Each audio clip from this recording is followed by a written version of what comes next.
found you hiding here in the near clear blue.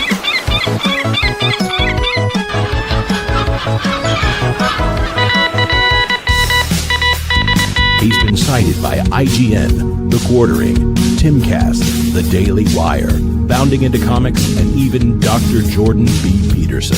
What? Hey, the Pro Show is on. Awesome! Let's turn it on. Guys? Where'd you go? Morty, let's check in on Ryan Johnson's new trilogy. Okay. I bypassed the compressor. What did you do, Ray? Son of a... That's gonna leave a mark. Now, he was okay, after 6-7 weeks. Okay? They get over it. Kids are resilient like that.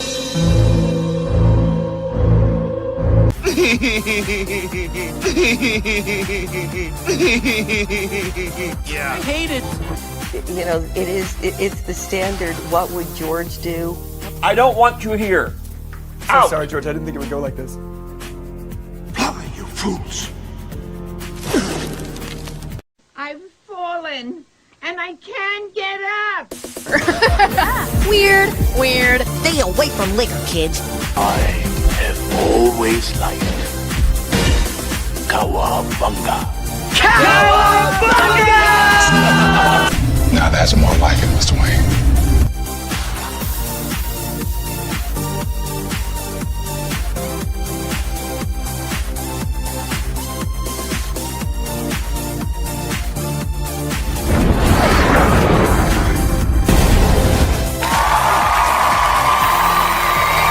It's about how hard you can get hit and keep moving forward. How much you can take and keep moving forward. The Force will be with you, always. That's how winning is done. I am vengeance. I am the night. That's what she said. I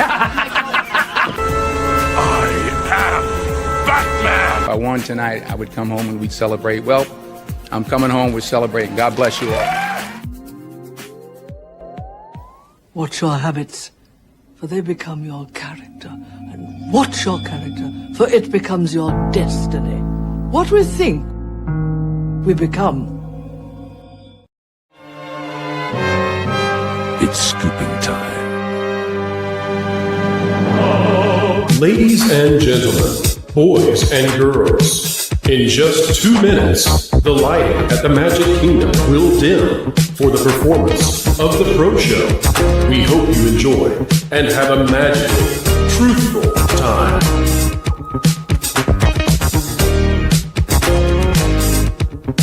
For the safety of others, please, no flash photography.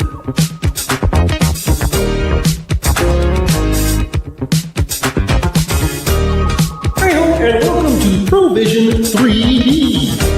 Alright, everyone, put on your opera glasses. Oh boy. Shut up now. Keep learning, keep growing, and keep having fun. To all who come to this happy place, welcome. You know that you've been taught the golden rule, do unto others as you'd have them do unto you. Yes, Pa. Autobots, roll out. I'm bringing the party to you. If somebody's going to try to blackmail me with advertising, blackmail me with money. Fortune and glory, kid. Fortune and glory. Chicken jockey. All right, it's time to go to school, son. Come on, get your hands up, man. Are you okay? They'll never take our freedom.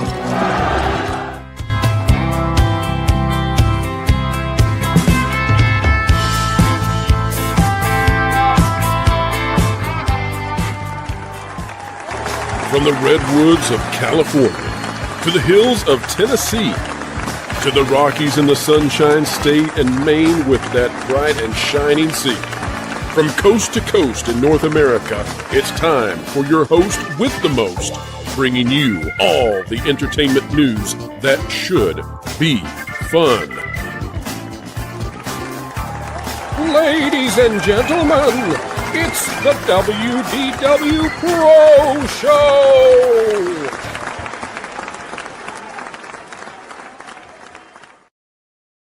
Hello, folks, and welcome back to another fun-filled Monday night. Let's get this background just right, Lauren. I am running a little bit behind trying to get here where I need to be because just as we were going live, I got a notification that Drunk 3PO is having some issues with his YouTube channel. Did you see this, Lauren? I didn't. This is news to me. So let me see if I can get this up on the screen, folks. That's why we didn't have the normal messages popping up on screen, anything like that. But we want to send some love out there to Drunk 3PO, to Jay. And let's see what he has to say here. We'll share it on the screen. And bada bing, bada boom. Folks, breaking news, okay? Jay says, hey, Team YouTube, having an issue with my YouTube channel. Can you please DM me to work out the situation? Thank you. Folks, if you would just kindly, politely send some love Jay's way. Be nice. Be kind. Don't do anything that would get anybody in trouble. But we just want to say we support Jay and hope everything gets worked out. I'm not even sure exactly what this is, but I was racing to try to make sure that we've got all the support that we can throw his way, just in case it's one of those that's not pleasant, not good. All right. Well, now with all that out of the way, Lauren, we're ready to start the show, eh? All right. I see people out there gifting memberships like crazy. Man, we're going to have a heck of a show. Folks, this is where the drive-bys are finding out what the headlines are for tomorrow as we cover the Paramount, Skydance, Warner Brothers, Netflix. Is it a fiasco? Is it a kerfuffle? I don't know, but it's the deadline tonight, and we're covering it live, along with just about 300 of you joining us right now. Happy to have each and every one of you.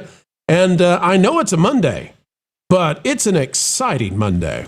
Well, it's Monday. We're back again.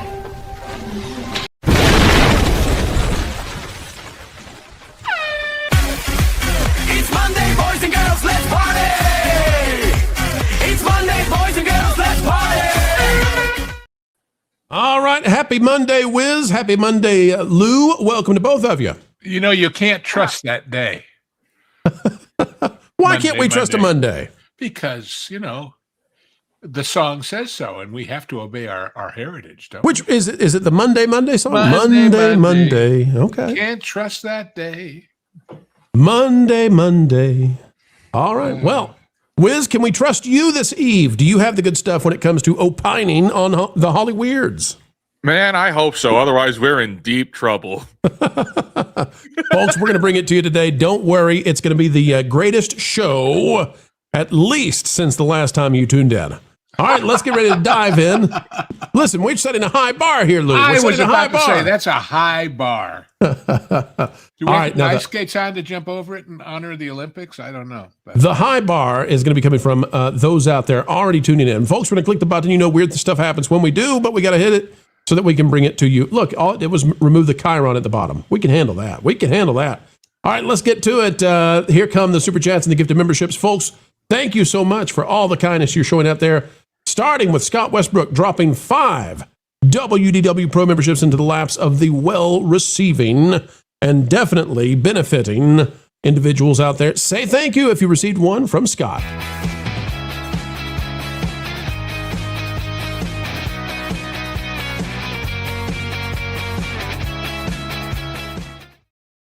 All right, I agree with the name. El Shaddai is Lord, member for 8 months, says hi. Well, hello to you as well. And Patrick Ganaway giving another 5 pro memberships. Thank you so much for that. We really do appreciate it. 1.21 gigawatts! 1.21 gigawatts! You're the one who's out of this world, sweet baby. You're the one who's out of this world. Then coming to us from Pastor of Muppets, we've got 5 more wonderful pro memberships landing out there, opening the door to so many to view the member-exclusive content coming out later this week. In the beginning was the Word, and the Word was heard. And Lou, do you know who this is? Do you know who There Can Be Only One is? I fear to say who it might be, considering Lauren's attraction or lack thereof to those movies. But I'm 99.9% sure this is the one and only owner of your favorite clip. I'm right about this, Lauren, correct? This is Butterbumps. Am I right? Oh. Is it? I think it is. There can only be one. Clarify for us. We'll play the clip anyway. But I think, because remember, YouTube did this thing where no longer do you have the name that you want, but you have the @ handle. I think there can be only 148 is, in fact, Butterbumps. In all of feudal Japan, only one bull had the power. Stop the presses. It's not Butterbumps. It's Highlander. That's what I thought. That's who I thought it was. So I was, Get out of here, Butterbumps. Get your stinking bulls and go back. We're not dealing with you right now. This is Highlander.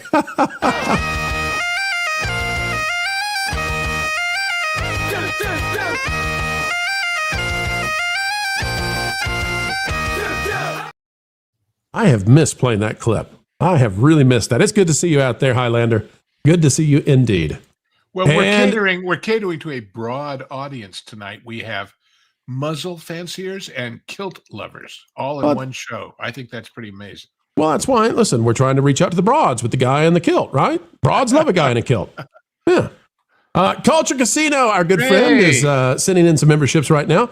If you didn't get to see Culture Casino on That Park Place Live today, folks, you should have been there. It was great. We'll have Culture back on the show tomorrow. It's going to be a good time, going to be a great time as we cover tomorrow what we believe to be probably the announcements about Paramount, Warner Brothers, Skydance, Netflix. You get the idea. Culture, thank you so much, buddy. We appreciate you and look forward to having you back on the show tomorrow at noon.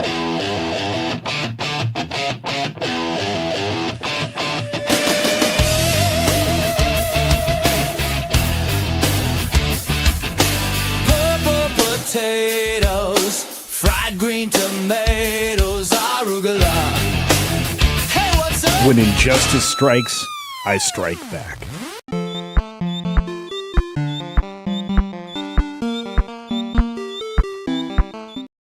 Oh, we love Cranky Casino. He's not cranky. He's a great guy, truly. One of the best on YouTube. All right, Pastor Muppets for 5, just out of morbid curiosity. Is there any update on poor Vash's jingle problem? As far as I know, if you all can believe it, our good buddy Vash, Vashwa as they call him, still has the kidney stones. He still has the jingle. As far as I know, he's not ridden himself of those little urinary urchins. That's brutal. It is brutal. Nothing worse than a kidney stone. My sister, who has given birth, Lauren, says that kidney stones are worse than birth, and it's actually not close.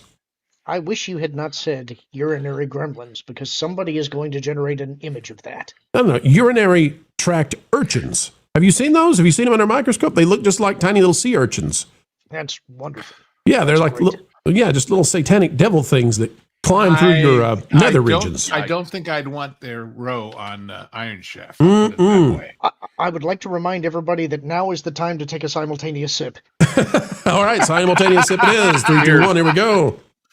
Does margarita count? Because that's what I'm sipping. So. All right. Well, Lou is in the best shape he will be, folks, based on that statement. Okay. What is the name of what's the name of the stuff that's in the sea urchin that they serve sometimes at sushi restaurants? I cannot think of it right now. Sea urchin roe, the eggs. Yeah, but there's a Japanese name for it. I had it one time and one time only. What was the name? Is it uni? Uni. You got it. Yeah, that's right. Yeah. Uni, one time. And the sushi chef was so happy to give me that uni. And it was like top of the line uni. And it was one of those situations where I knew I was supposed to like it. But I really didn't like it. But I had to pretend to like it. And not only that, but it came with a quail egg. And I'm not a big fan of an undercooked quail egg. Oh. So, yeah, it was a lot of unpleasantries. I guess the quail egg was to wash it down. Well, you have to be careful in dealing with those jingles that it doesn't become a unique experience. Lou, I was waiting on that one. I thought, how is he going to connect uni with what's the pun here? Bet you went there. I always go there. You have an unique sense of humor, Lou. Yeah, truly. well, just among us jocks. That's right. All right, folks, we're going to get into it because we've got so much news to cover, and we're going to bring you what you need to know. About 400 of the highest IQ individuals join us right now. We're happy to have every single one of you.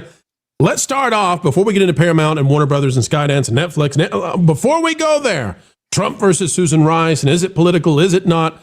People inside our own space ready to chew off each other's face over this thing. Before we get into that, and yes, I will talk about Grace Randolph and what she says about Tourette's. I can't believe that I've ever put those words together, but we'll do it. But before we do, what the blank she says about what? Tourette's. That's right. Before we do, though, folks, could I tell you that the new media is winning? Wizard is winning, Lauren is winning, Ghost is winning, I'm winning. The new media is winning, and even THR is admitting it. Let's go to it right now.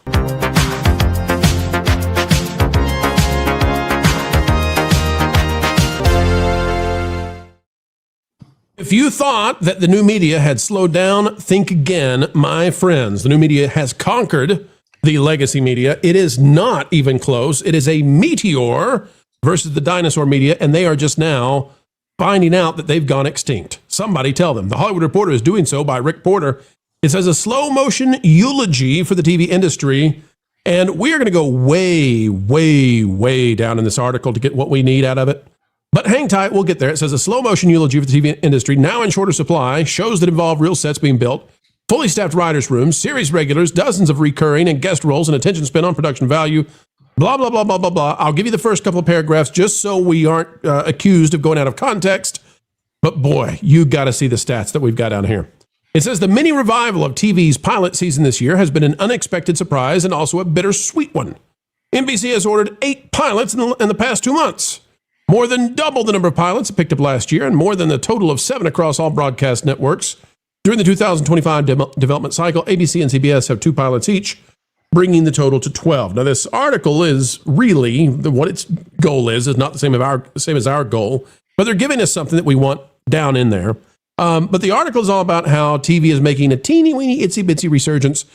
Lou, back in your day when you were working in TV, how does this compare? How many pilots were happening back decades ago? And also, is it the same considering a lot of these shows are doing 10 episodes versus 20 plus back when our favorite stuff was on? Well, back in my day, God, you make me feel old when you say that, but it's reality, so I guess we have to deal with it.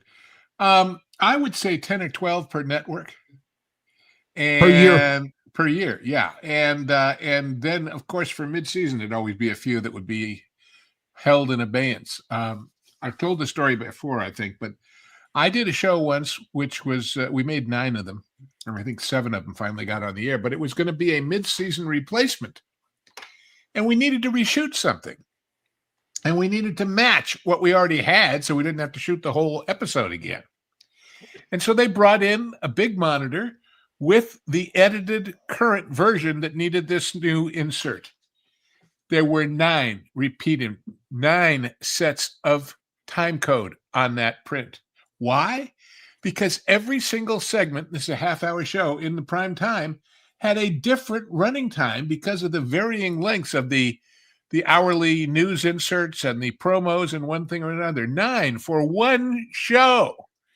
So that just goes to show you it was a different world.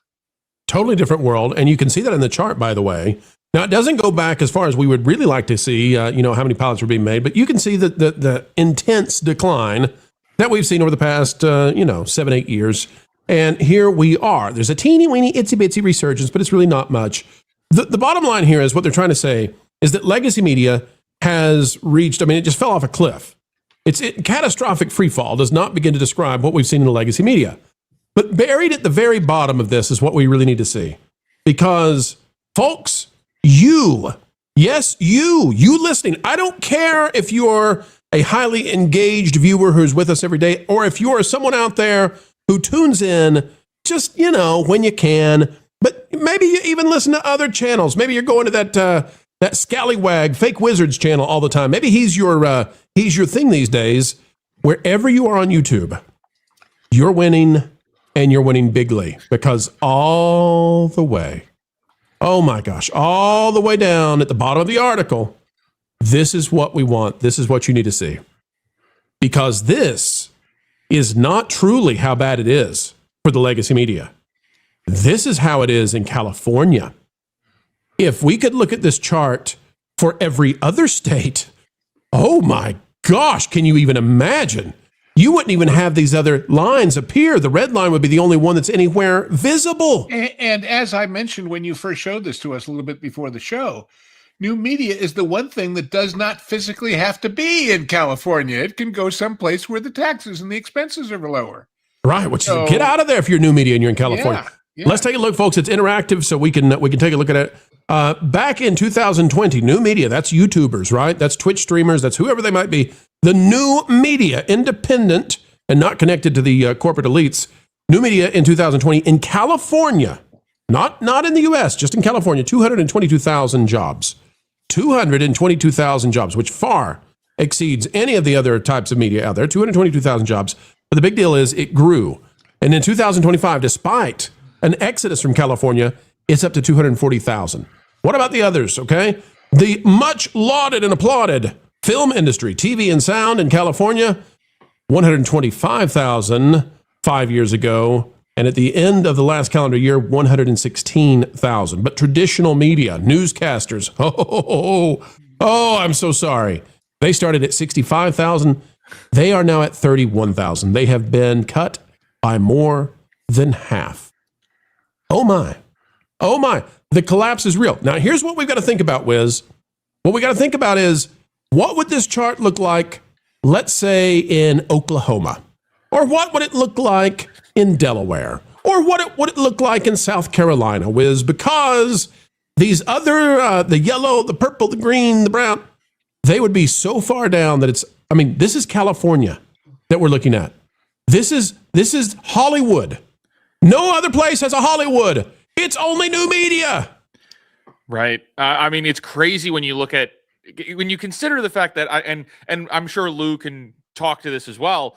But California, it's a very strong culture. You go and see all the movies in California. You watch all of the shows in California. You're part of, in a lot of ways, the Hollywood culture, even when you're not a part of Hollywood, even if you're not like trying to be an actor. It's a big part of the Hollywood culture. But for us to look at this chart and see how new media is just destroying it, there is no chance of film and TV and sound overtaking what new media is and has become.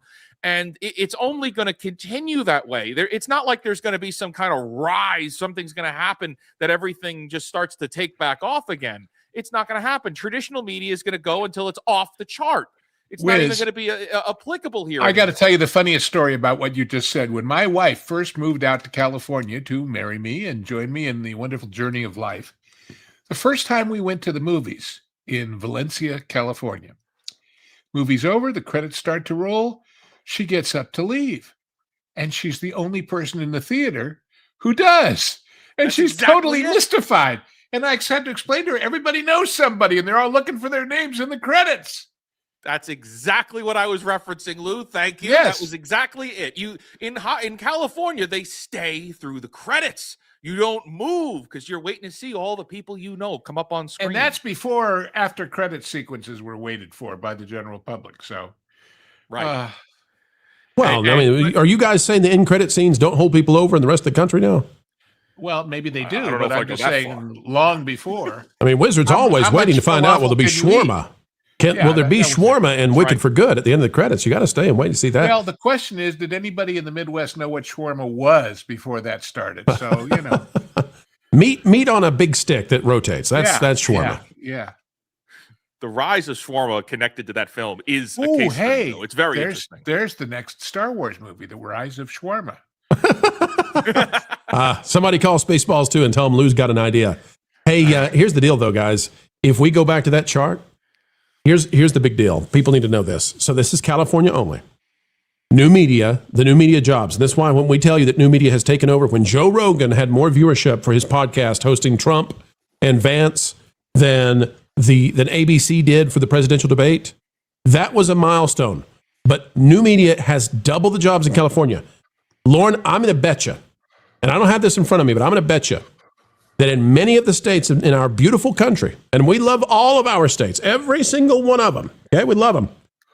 I'm going to bet that the numbers are so ridiculous that I bet new media has something like 15 to 20 times the jobs as film, TV, and sound in many of the states out there, because there is no film, TV, and sound, but new media is everywhere. Lauren, your thoughts are ingenious, but we need to hear them. I don't think I would take the bet, but I am curious how they're defining what a job is. There you go. I would like to know more about that. Well, they're claiming it as employment. So I guess if you claim to be self-employed or employed by another. But see, the dichotomy here is that new media, defined as us sitting in our room blogging online, we don't have 50 employees or 500 employees. We've got, in many cases, a guy, a microphone, and a girlfriend, or vice versa. But what I think they're talking about are the infrastructure jobs for outfits like YouTube and others that are big, that are still there. Now, whether they need those jobs to make new media work is another tale. But to show you how confused everybody is, I don't know if you saw the news that Steven Spielberg finally said he's getting out of California because it's too damned expensive. Where's he going? New York City. So, out of the frying pan, Steve, and into the. Boy. Come on, you can at least commute from Pennsylvania. Come on, man. Come on. But he can afford, whatever he wants to do. He can. Here's the deal, though. New media, they can't. Most of them. The majority of them. So why stay in California? Why? If you're Mr. Beast, for example, there is no reason for you to be anywhere near California versus North Carolina. So get out of there. And as the media is dispersed, as it moves across like a wave across the fruited plains of the US of A, it's going to be the democratization, the meritocracy of entertainment. AI is going to empower all that. Wiz, am I overly optimistic, or is that where we're headed? Well, something else I want to throw in here, the new media, right? Well, that includes the content creators, yes, but that includes the TikTokers. That also includes editors, designers, your marketing people that are associated with this. That's all part of. There's an infrastructure here that's rapidly growing, and with the rise of AI and how AI is going to be playing into new media as well. These are all parts of that infrastructure that are continuing to grow. Things that are impacting negatively traditional media and film and television. We're only going to see these things continue to boom. It's just going to get better for new media. And I think it's only a matter of time before things like the news and traditional media start to play into the new media platforms, per se. I think it's only a matter of time because they know their days are numbered conventionally. They've either going to become the new media or they're not the media anymore, because media is going to become synonymous with what it is that we do. That's what media is now. CNN, MS Now, that's what happens at assisted living. That's what happens in airports. That's what happens at bars, empty bars with nobody watching because Nielsen said they had to play it. But media is going to be what's on YouTube. We've already seen that it's at 12.5, 13% of all TV watching. And we know that most of the YouTube watch time comes from devices, not TVs. So this is going to explode. And as people get more power, I think YouTube grows to the point, and I hope Rumble and X join in, but I think YouTube gets to something like 20% of TV watch time, 25%. And that's good for everybody so long as there's competition for YouTube, because it's a breeding ground for unlimited, almost unfathomable competition across independent content creators everywhere. I feel better now. Do you guys feel better? That feels good. That's a good way to start, eh? Almost like you passed a stone. Ah.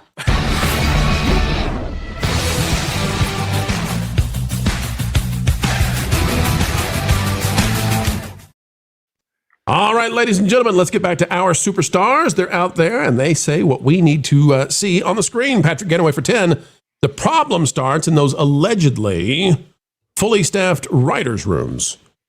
Lou, the union contracts are not doing any favors to the legacy media right now. No, they're not. And I could go on for quite a while and have about writers' rooms, staffed and otherwise. When you compel people to hire 10 or 12 or 15 people for a certain number of weeks at a certain price, you make a lot of people say, who needs it? And they don't happen. I'll just put that as the short version of that. But yeah. Well, the other thing, and you don't have to be short with it, Lou, but the other thing about it too is when you start having these quota systems that are put in place by the award shows now. So if I want to get my TV show or my movie awarded with anything or getting any kind of notification, we've got to have a certain quota, and that I think that creates disunity. It's a noble cause. You better have a Tourette's person representative. That's all I can say. Boy, you talk about going to be in deep doo-doo, as they say. You talk about a disability that has suddenly been put in a negative light. All the people out there, all of our good friends with Tourette's, Grace Randolph is having a tough time with you. She's not happy. We'll talk about that. Woof. But you know what? Somebody that Grace does love, we're going to bring him on the show right now. Everybody loves this man, even Grace Randolph. Who could that be? Let's go see, boys and girls.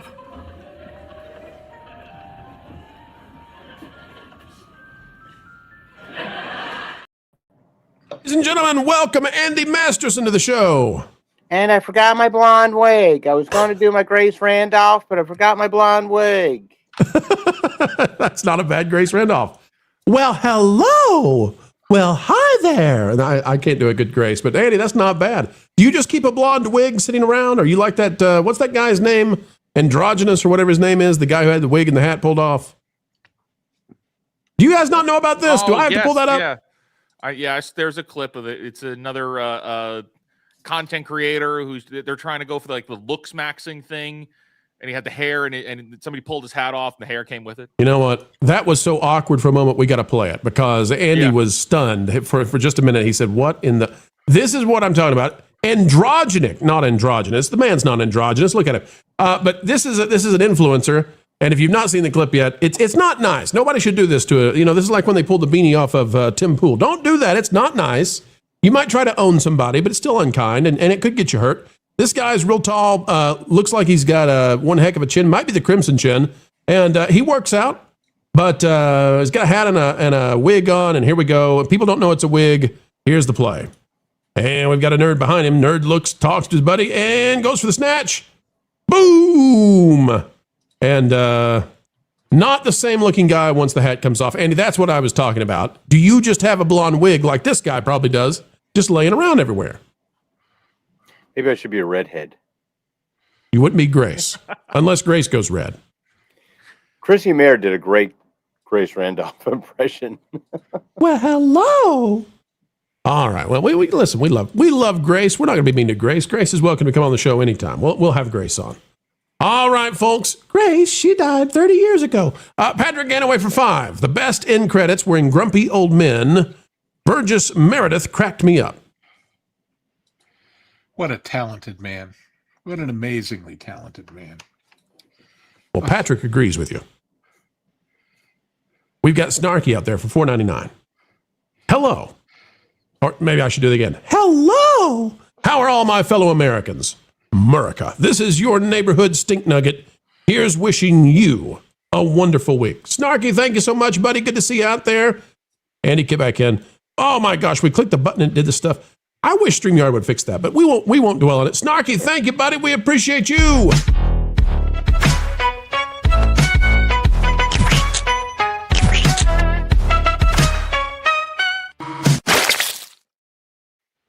And going to Patrick anyway again for 5. Spielberg going from California, the frying pan, and into the warm embrace of socialism. Lou, I hadn't thought of that.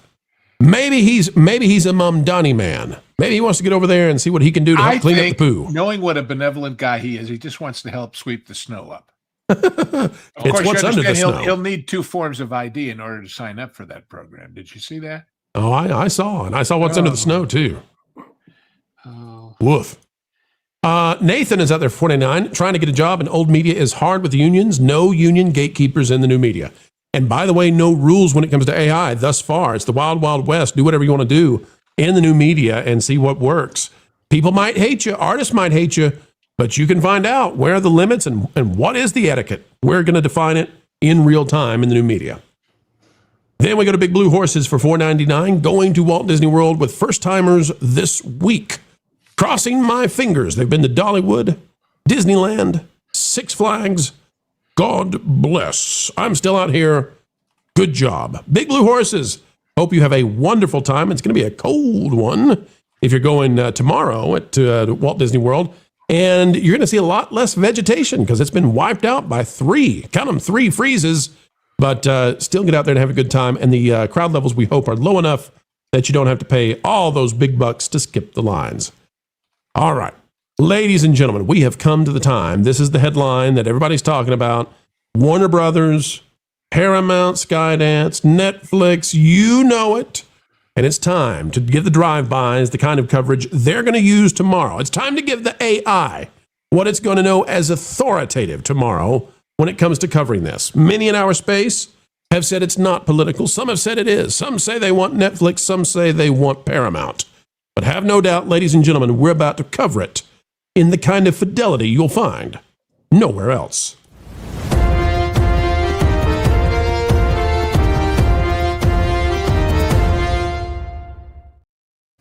The watch is on. We are currently waiting, ladies and gentlemen, to find out what is going to happen with Paramount Skydance, with Netflix, and most importantly, with Warner Brothers. Currently, 90 minutes remain on the clock to find out if they're going to pick up Spock and the rest. All right, here's what we've got. No, they already own Spock. Charles Gasparino, the best in the biz when it comes to this kind of stuff. We're going to start down here on the second one, and we'll read our way up so we're chronologically intact. It says, Scoop. 5 hours ago.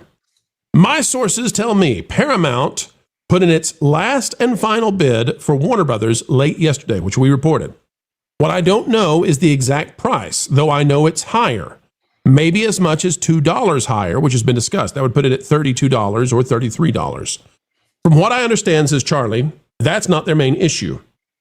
And this is so interesting. Oh my gosh, the scandal that's here in this one. He says they've been negotiating some time or some type of guarantee with the Warner Brothers board, so they are not, quote, jerked around by what they what they believe could be. Lou, I can't wait to get your thoughts on this. They think there's a possibility there's an inside deal between Warner Brothers and Netflix. No. For Netflix to keep offering more and more money, just so Paramount is forced to offer more and more money, with no expectation that Netflix will actually win the thing. Lou, scandalous. Last time I checked, the guy in charge at Paramount is named Ellison, not Bob. This is not buying Fox for 3 times what it was worth and then not using it because somebody drove up the price. Right. So, you know. Now, speaking of price and speaking of timing, Charlie Gasparino also 4 hours ago says, Scoop. Lots of speculation. Warner Brothers will make some announcement before the market opens. He says announcement about Paramount Skydance's last and final offer in the AM prior to market open. Likely that it is reviewing the matter. This has not been confirmed by Warner Brothers Discovery. Story developing. Now, as of the present, as we're recording, we don't have a new update on this. But Charlie Gasparino thinks that sometime in the next hours, we're going to get something from Warner Brothers. Well, letting us know, did they go with Paramount or not? We have to. They have to say something.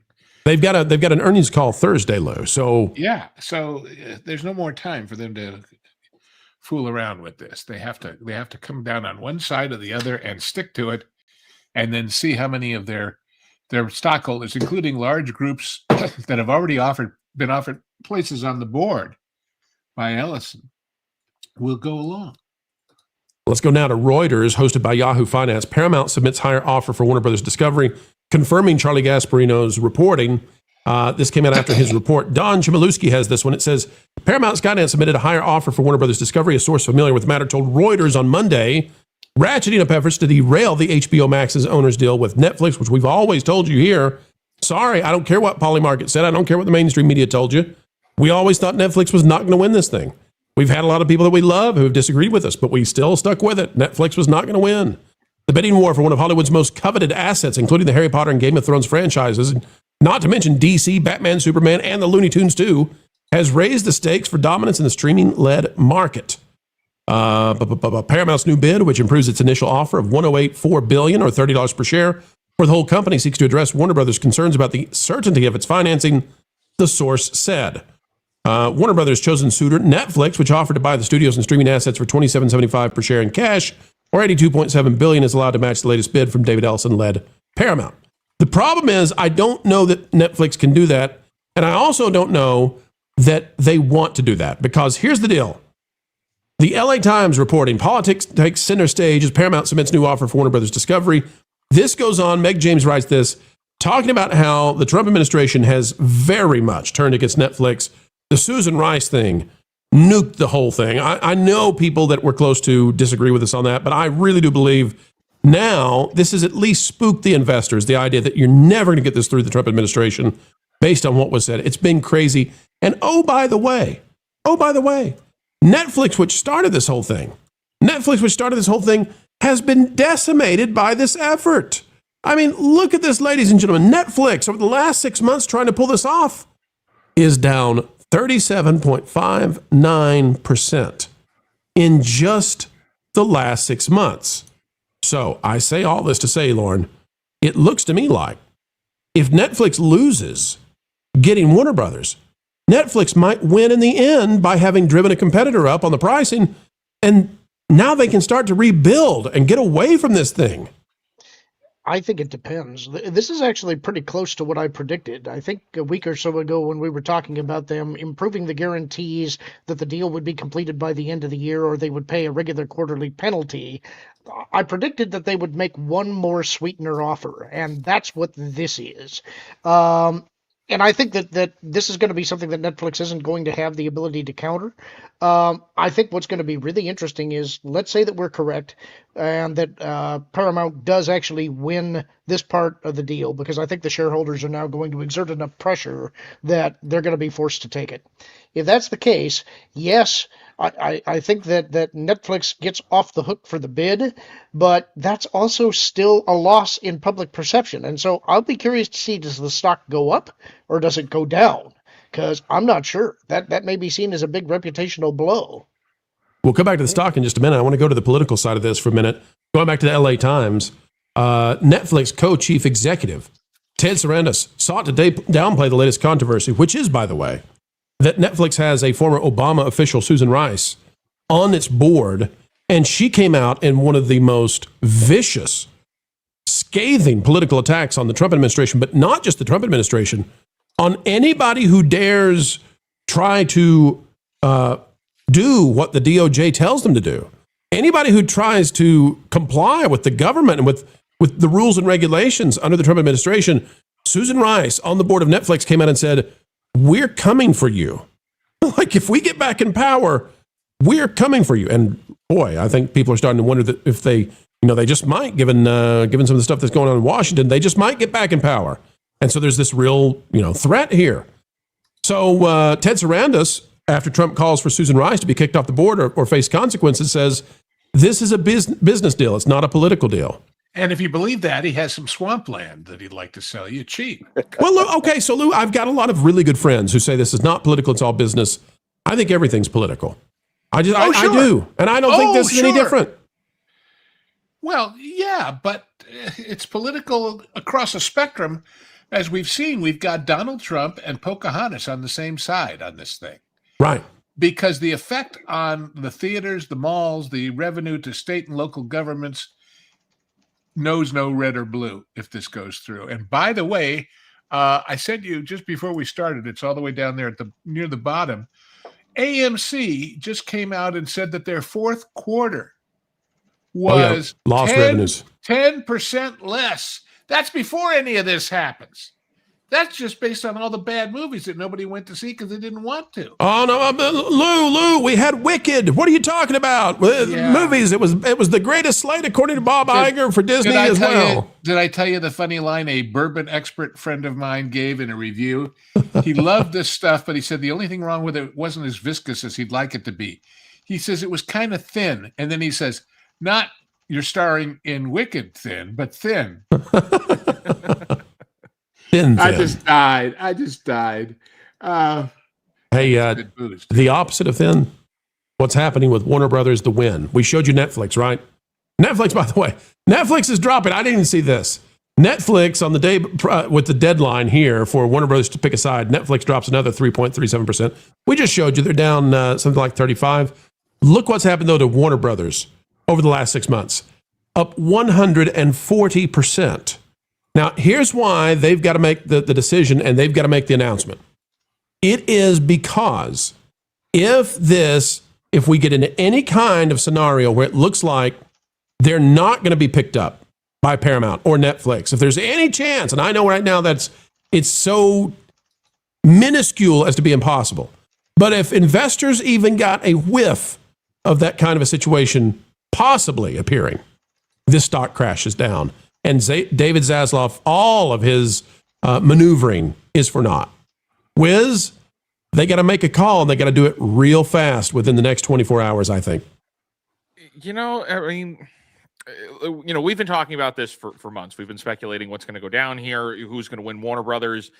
I think no matter what, at the end of the day, we're all kind of losing here. I don't think Paramount would be a good steward of Warner Brother properties. I don't think Netflix would be a good steward of Warner Brother properties. In fact, Warner Brothers is not a good steward of Warner Brother properties today. That's true. It's not good for anybody here. So I think to everything you just said, Pro, yeah, we're going to need to know soon how this is going to play out. But I mean, if we look at Netflix's stock price, that's not good. And a lot of that is tied up to this business situation here. I mean, think about Netflix coming off of the back of Stranger Things just a couple of weeks ago, really. One of the biggest shows in entertainment, one of the biggest streaming events. Whether or not you like the show or not, it was a big deal, and the stock price was impacted by it. You had everybody tuned in all around the world at the same time. And now this deal is bleeding Netflix's stock price. That's not good. I think Lauren is 100% on the money, and it's something I hadn't even thought of until this moment. If Netflix loses this now, that's not good for Netflix. They're too ingrained in this. Even if it was to, the phrase they used was jerk them around, right, to try to get the price up for Paramount to pay more. Netflix could be a big loser here, and that's something a lot of people, myself included, very much underestimated. I didn't think the stock price would be impacted like this. This is concerning for Netflix. They've got to do something, and I think Netflix has one more card up their sleeve that they're going to try to play here, because it's making Ted Sarandos not look so good. I think they won out. I'll be honest with you. I think they won out, and the reason is, so part of the purchase is using the stock. The more the stock drops, the harder this purchase becomes. It is now down 35%. So it's exponentially more difficult. It's going to take more stock to finish this deal. It's going to hurt them badly. Lauren, go ahead. That's the key point, is that the more their stock drops, the more difficult it becomes to conclude the deal. And the other thing that I think we need to keep in mind is why Netflix wanted this. It wasn't just to pull everything towards the streaming market and to damage the theatrical market. It was also so that they could gain access to these IPs. And if they can't do that, they will have taken this major financial blow and not really gained anything. And I think it's going to be a lot more painful for them than what they expected. Now, Andy, to the point of who is better off getting this, or maybe we're all screwed by Warner Brothers going to anybody. Andy, what do you think? Is it better for us as people who want to consume entertainment, and good entertainment, right? We're not interested in consuming slop. I don't care if it's made by humans or not.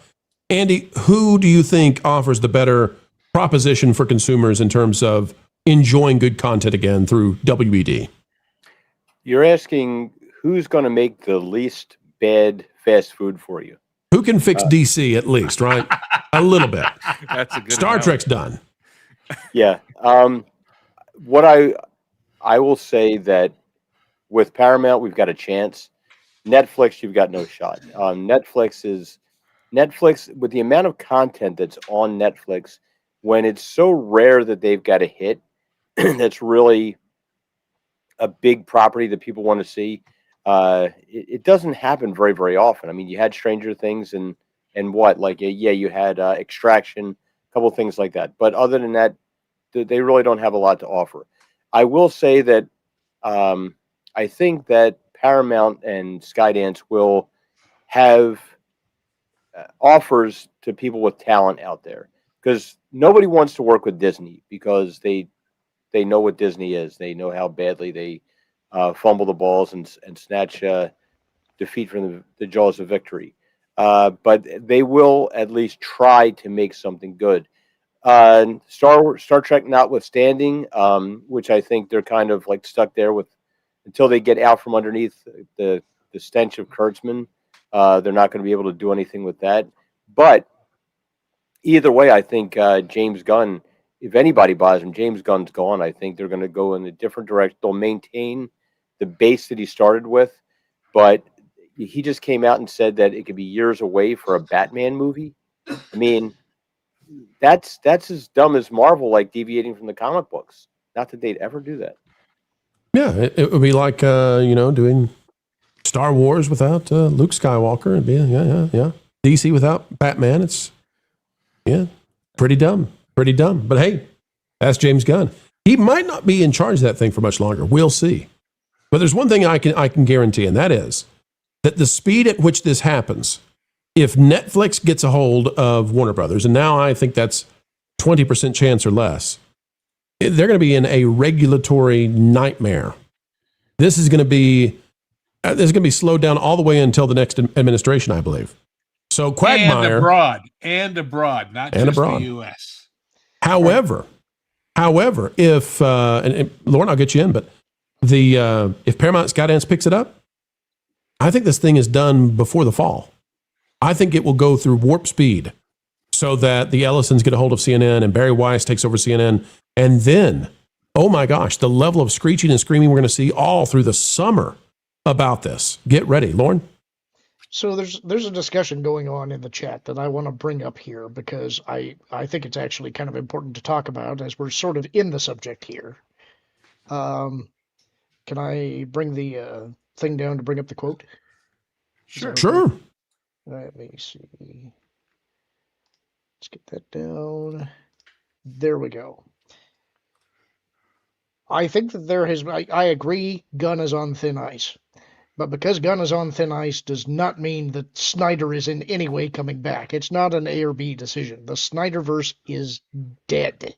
It's like you have to consider what it would take to try and bring those people back under contract and to have openings in their schedule at the same time. That's why you make those deals for multiple pictures at the same time. I think you're probably right that DC content at Warner Brothers is going to go in some kind of a different direction, but I think it's going to be a complete reimagining. It's not going to be a return to Snyder. And why would the Ellisons want to partner up with Snyder? Yeah. That's really, when the Ellisons get in there, their job is to clean house and start over with so much of this stuff. So much of it is just like Star Trek is just ruined at this point, Wiz. Whoever gets this has to start completely from scratch. It is a total redo time. Well, to talk to the Snyder point, I think people underestimate how poorly Rebel Moon performed on Netflix and how expensive that project was, or those films were. That was a lot of money. It went nowhere. And then, Pro, to your point, that is why I have no faith in Paramount, is because of what the Ellisons have allowed to happen with Star Trek. This is a show that never should have gone to air. It never should have aired.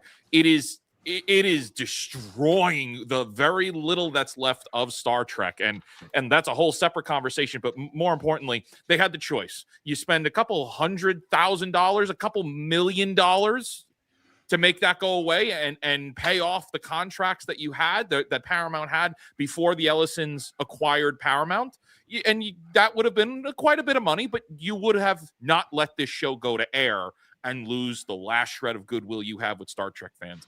If they can't handle this, and they promised they were interested in saving Star Trek, what are they going to do for Superman? What are they going to do for Batman? It makes me concerned that they're too busy doing other things, that they're squandering what little Paramount actually has.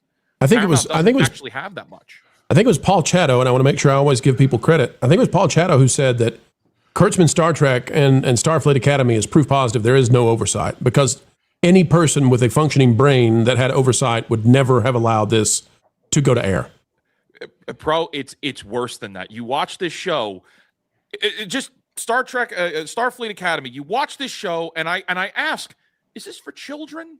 And then you realize, no, it's not for children. There's gratuitous perversion in it. There's swearing in it. They play it as if it's for children, and it is not for children at all. I don't know who this show is actually for. It's certainly not for Star Trek fans. And if the Ellisons couldn't get this right, if they couldn't vet this, how can you trust them to vet anything Warner Brothers has? I don't. That's my concern. Would you say it's worse than that? He's dead, Jim? It's dead. It's dead. All I'll say is, even if you see the iceberg from 50 miles away, it takes a lot of energy to turn the Titanic. They got all the money in the world. Lou. Yeah, I You know, it's when you look at the amount of money that they have, they could make these problems go away, contracted or no. There is no reason for this to be on the air. Oh, wait a minute. Maybe the reason is we don't want people who are worried to think we're going to wipe out the whole DC universe too, and that they would take this as an example. So I don't know. Well, let me offer this to you, Wiz. Even if they are, right? Because you gave us something that's philosophically heavy that I'd like to go at for a minute, and that is you said you don't know if this is written for children. Yeah. One of the things that I think causes that, perhaps, is that when you have writers with incredibly low wisdom and intellect combined together, what they believe to be heavy, deeply impactful subject material is immature and childlike, juvenile to anybody who has any, respectable IQ level. And so I think that it's just like Captain Do-Rag, this Disney Junior superhero that is for Black History Month, that they literally made a Captain Do-Rag. We, as mature people, look at that and say, what are you thinking? But to them, this really is. This is ground-breaking, earth-shattering. This is the kind of thing that moves mountains, Wiz. It's worse than The Acolyte. It's worse than The Acolyte. You shut your mouth. The Acolyte was bad. You shut your mouth. You know why this is very simply. Hang on. I'm moving this man away from you. It's dangerous when you say that. To be next to Lauren. It's very simple, and Lauren can agree with me. Imagine the Acolyte episodes, but they're an hour and 12 minutes long, not including the credits. These are long episodes. So you're saying that the food is just as bad, but you have to chew it longer. Exactly. Not fun. Well, folks, we're going to find out who is going to, as Andy said, who's going to make the better fast food at the lowest quality. Will it be Warner Brothers? Will it be, well, it's going to be Warner Brothers. Will it be Netflix? Will it be Paramount, Skydance? Get ready, because the answer is coming very soon, because they cannot lose that massive increase in the Warner Brothers stock price, and it all goes away if they don't give us an answer at the deadline.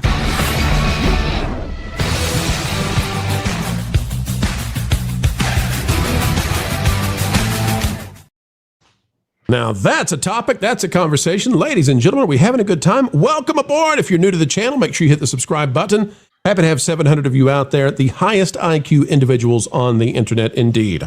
Patrick Inaway, $89.06 for $5. Rice's remarks don't necessarily tank the deal, but does put it in a bit of jeopardy. So somebody's got to tell her that she's not a politician anymore. She's a movie studio board member, because she's trying to play both ends, and that never works. All right. Never. Rare moment. I'm going to be explicitly political for a minute. Okay.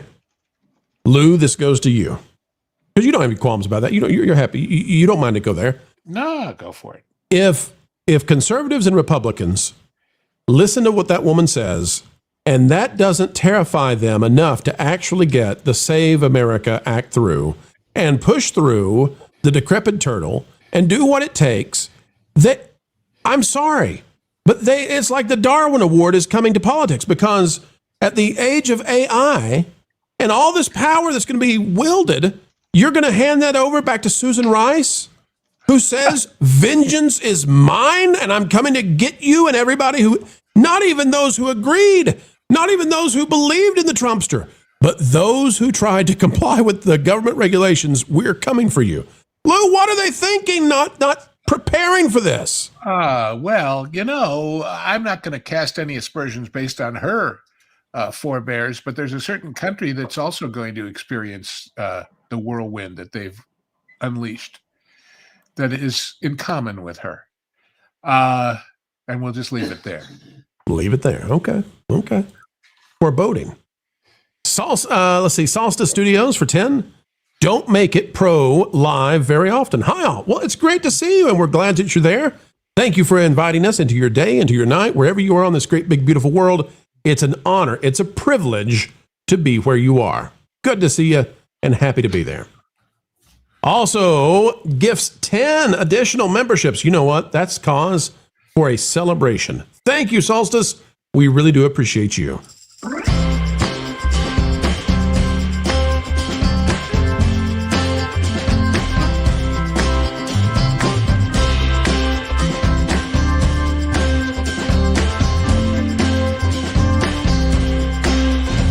Perfect. Please, sir, may I have more pro memberships? What?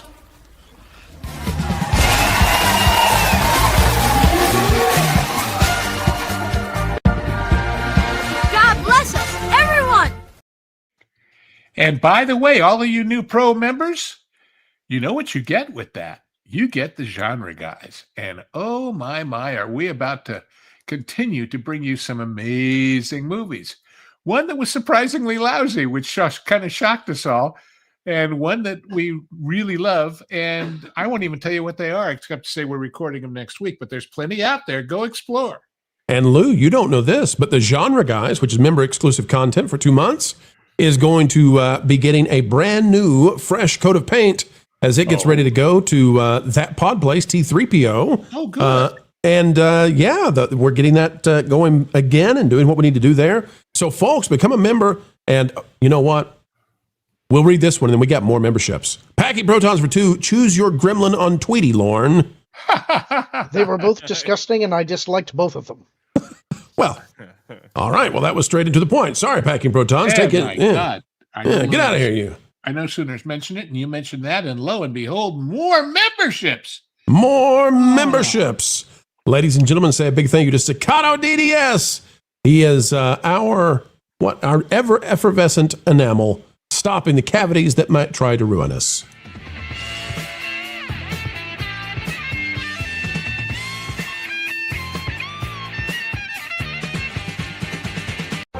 Every time a membership is gifted, a content creator gets his wings. Was that gendered language? We're not at Magic Kingdom, Dad. Never gets old. All right, Retosaurus for 5. We lose either way. If Netflix gets Warner Brothers, things get hyper woke. Hyper woke. If Scott has Paramount gets it, Ellison will drive it into the ground via his idiocy. Well, you're full of good news, aren't you? Wiz is agreeing, though. Look at Wiz over there. He's full agreement on this. The thing is, that is a possibility, but one choice stands a better chance for theatrical releases continuing to exist. So I'll choose that evil in the hopes that maybe something good will be produced, as opposed to the entire theatrical distribution model collapsing. And remember, along with that, Lauren, if at least they get to the theaters and they flop, there is a measurement, a real scoreboard of what people don't want. If they go on streaming services where nobody tells you anything, which is the way it's going, we have no proof. And so they can continue to delude themselves for their own political reasons. And as we have covered here, by the way, even TV ratings now largely meaningless because of all this nonsense Nielsen has introduced to try to save the Super Bowl, the Olympics, etc. You can't even trust anything now other than the box office. The box office is the last place we can truly go to for an objective measurement of what the culture cares about. And so we got to save the box office. We got to. Packing Protons for 5. No one remembers Down the Shore, short-lived 90s show with a mid-season pickup. You're right. No one remembers it. If Lou doesn't remember it, none of us are going to. I can promise you. I remember the title, but I don't remember much about it. All right. Patrick, get away for 5. Sue. Rice is acting on Sarandon's orders just to tank the deal. So that has been put out there. I don't think that's the case. That would be a level of 40 chess that I'm not sure they do. Well, she doesn't. She doesn't act on any orders but her own divine divination from the great god of the left. Man, it was authoritarianism on display from her. It is one thing to punish your enemies with lawfare and wokeism after the fact, but to predict it and say, if you vote for us, we're going to come after you, some bitches. Right. Well, it's not even that. Is she saying, Lou, she's saying, hey, Bob Iger, hey, I know you're Mr. Democrat Supreme, but you dared try to save your company and do what the Trump administration said was the law? Oh, we're going to put you in jail too, buddy. Get ready for subpoenas. My God, they never stop. Ooh, we've had an invasion. Who's invading? Oh, no, not Floral that guy. and Company. Don't say the name. Don't.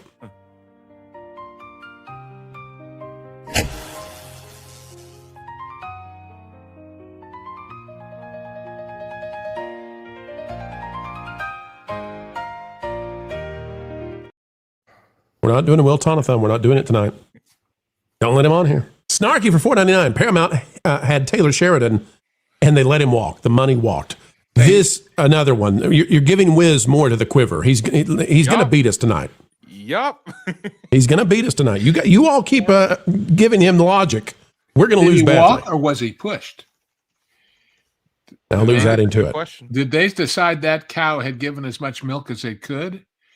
Because I like his shows very much, don't get me wrong, but they're starting to kind of repeat themselves over and over and over again, in my opinion. You know, I had a thought about something just now. If the Ellisons wanted to revive Trek, how would you guys feel about offering it to Seth MacFarlane? I don't necessarily have a problem with that. Won't make a difference now. I just think that there's way too much damage done. You're going to have to undo the Kurtzman era.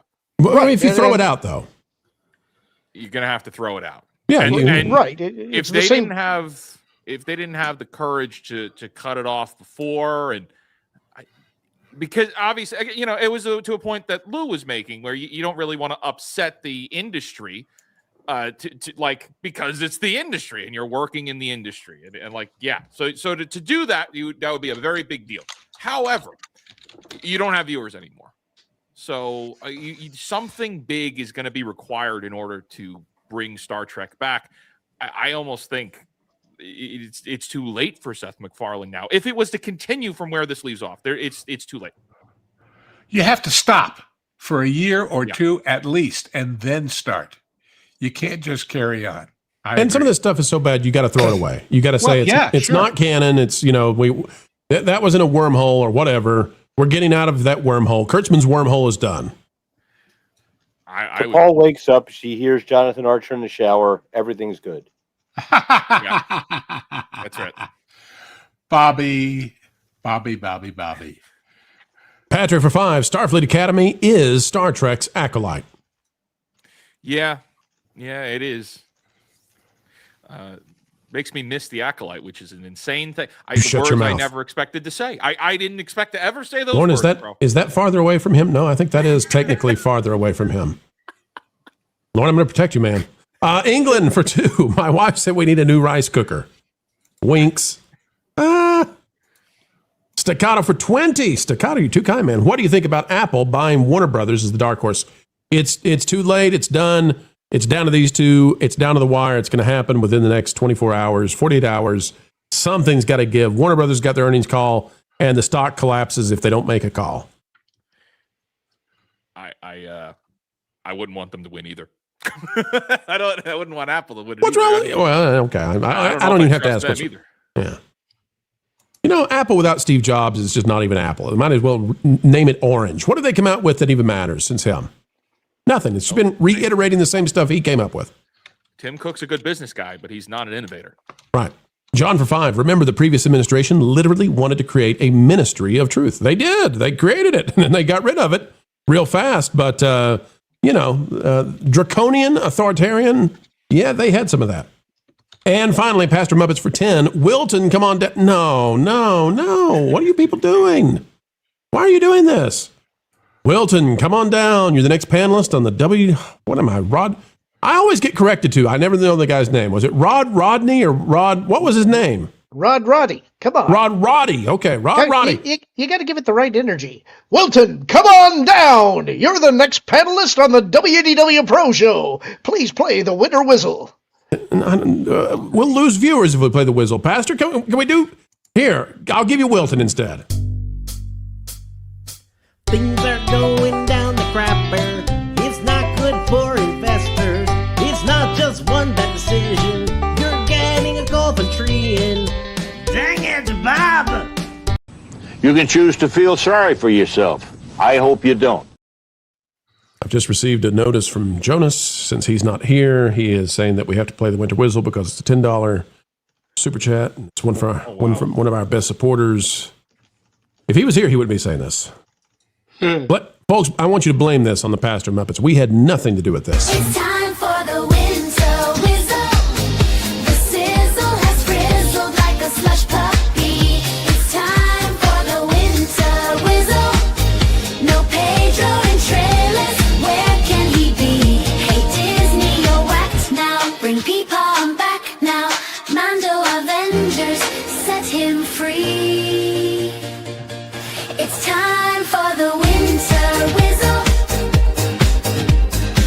winter whistle, get him unfreezed.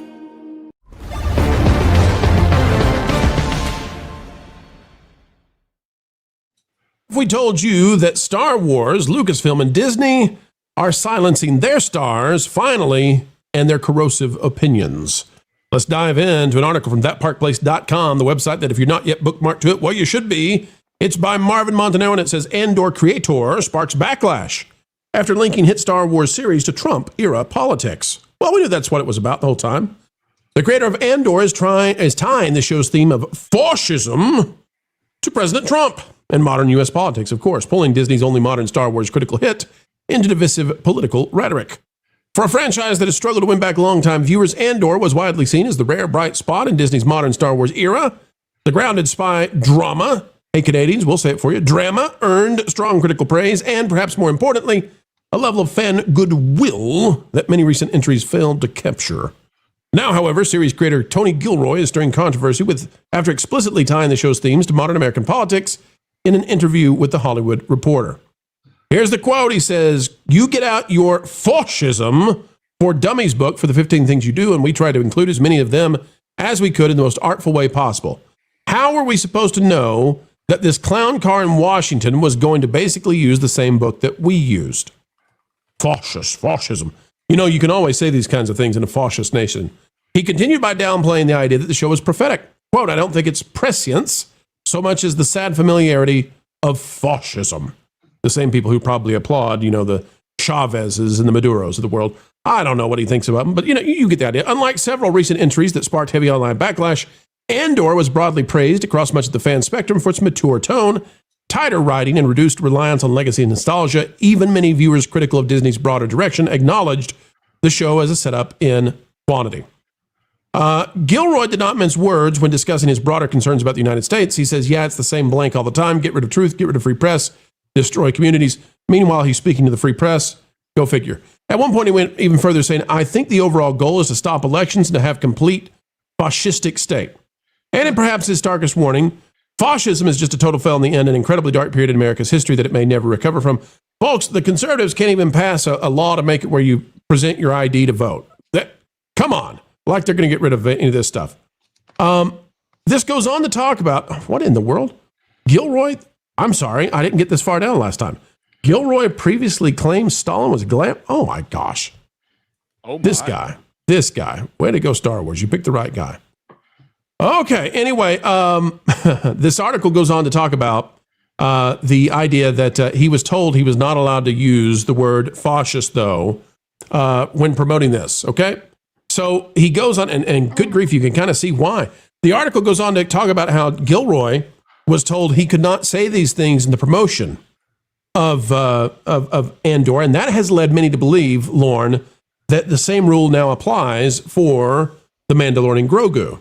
And Pedro has been very quiet as of late.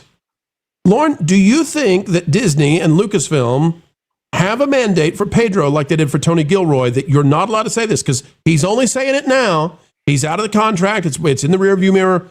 Is Pedro silenced? Are these other stars silenced to try to save the Mandalorian Grogu from their divisive opinions?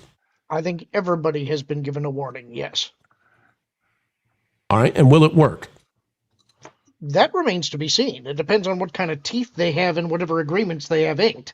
I would imagine that there probably is a disparagement clause that's being put into their contracts that says that if you do anything that significantly impacts the box office or the advertising, then yes, you're going to pay some kind of penalty, and that could be a forfeiture of any points that you have on the back end, any bonuses tied to box office sales, although they always try and do funny accounting to try and make anything appear to only break even or lose money so that they don't have to pay those kind of bonuses.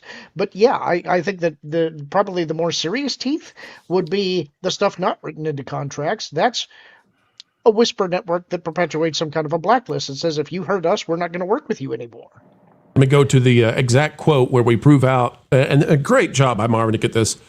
Disney previously tried to keep politics away from Andor. Interestingly, Gilroy also revealed that Disney had previously urged restraint around the show's political framing. Here's what it says. According to the showrunner, the studio asked him to avoid using the word fascism during early promotional efforts, a move that suggests Disney was well aware of the potential culture war crossfire surrounding the series. That earlier caution makes these current comments stand out even more. So Bob Iger, who fancies himself as quite the man when it comes to politics and understanding the moment and the movement of the day, Jimmy Kimmel's savior, Dana Walton too, they still, when the rubber meets the road, they say, hey, Tony, shut up. Don't talk about the politics of it because you're going to wipe us out. So maybe Pedro won't be the next Bad Bunny. Maybe Pedro is not going to be Billie Eilish. Maybe we won't hear from the Mando crew that they're all promoting this film on stolen land. I don't know. But it does bring up the hypocrisy of Disney, Andy. It does bring up that they know what's unpopular. They don't care if you don't like what they say, but they do care when it costs them money. And that's the one thing that gets in their way. They love them some money. So Rachel Zegler won't be Ahsoka's new Padawan? Rachel Zegler isn't allowed in the state of California. She's going to be in London for a long time, that Rachel Zegler. She's working on a movie. Andy, did you know that Zegler is now working on a movie that has no distributor? None whatsoever. We don't know if it's ever going to... It may get signed to come out on Tubi one day. Maybe. Wiz, what do you think about all this? Your thoughts on the idea that Disney, who they like to be perceived by the left as the virtuous company that stands for their rights, said, shut up, Tony. Shut up. We're not going to fight that fight. Yeah, well, you know what? You can only burn money you don't have for so long. And now the bill is coming due. Disney has been struggling there for... It's a decade now. Like, we're going on it where it's been 10 years of this experiment, just progressively getting worse and worse. And they just can't keep up anymore. So, unfortunately, I don't think it's going to make a difference. We got Mando and Grogu on the horizon. I don't see that doing that greatly at the box office. It's certainly not going to hit $1 billion. And we have Starfighter on the way, and I don't think that's going to do that great either. I think it's too late. Wiz? Yes. What if I told you? Well, we just lost Lou. Wiz, what if I told you that I know where the media is going to go with Pedro? Since he can't talk about fascism, since he can't talk about the Trumpster, I know where the media's play is. Are you ready for this? Ready to go. From Parade, Pedro Pascal and Rafael Alara spotted together in New York City. Are they dating? Okay. Pedro Pascal and Rafael Alara spent Valentine's weekend strolling New York City, going to the movies and grabbing some grub. According to TMZ, which was the first to share the paparazzi photos, the two were spotted walking around New York City's Lower East Side before getting cozy in a movie theater to watch Wuthering Heights. Here they are. That's Peepaw. That's the internet's daddy. Wiz, I think this has been a secret for a long time. I won't say what the secret is. Folk can figure it out. I think this might be a part of the media play. And if you don't go see the movie, look at Lauren down there. Lauren's like, Well, here's the thing: is that I've often felt this is Wiz's question. What are you doing, Lauren? No, I want to. Lauren's passionate about this. Wiz says, I don't want to touch this, man. I'm just get me out of this. You say Pedro's a Klingon? Technical difficulties. My feeling has always been that Pedro kind of leaned into this for the media exposure because he was playing as the modern metrosexual man. But I gotta say, going to see Wuthering Heights does make me question. It's like, maybe this is reality. Well, there you go. I think this is going to be the media play. It goes on to talk about Olara, openly of a certain persuasion, born in Argentina. You got Pascal from Chile, right?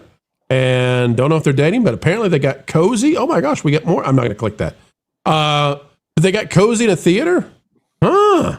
So this, instead of fascism, I think this is the special 2026 delivery of where the media is going with Pedro and the defense of the Mandalorian. If you don't go see it, if you don't like it, Star Wars fans are phobic. Welcome back to 2006 tabloid journalism.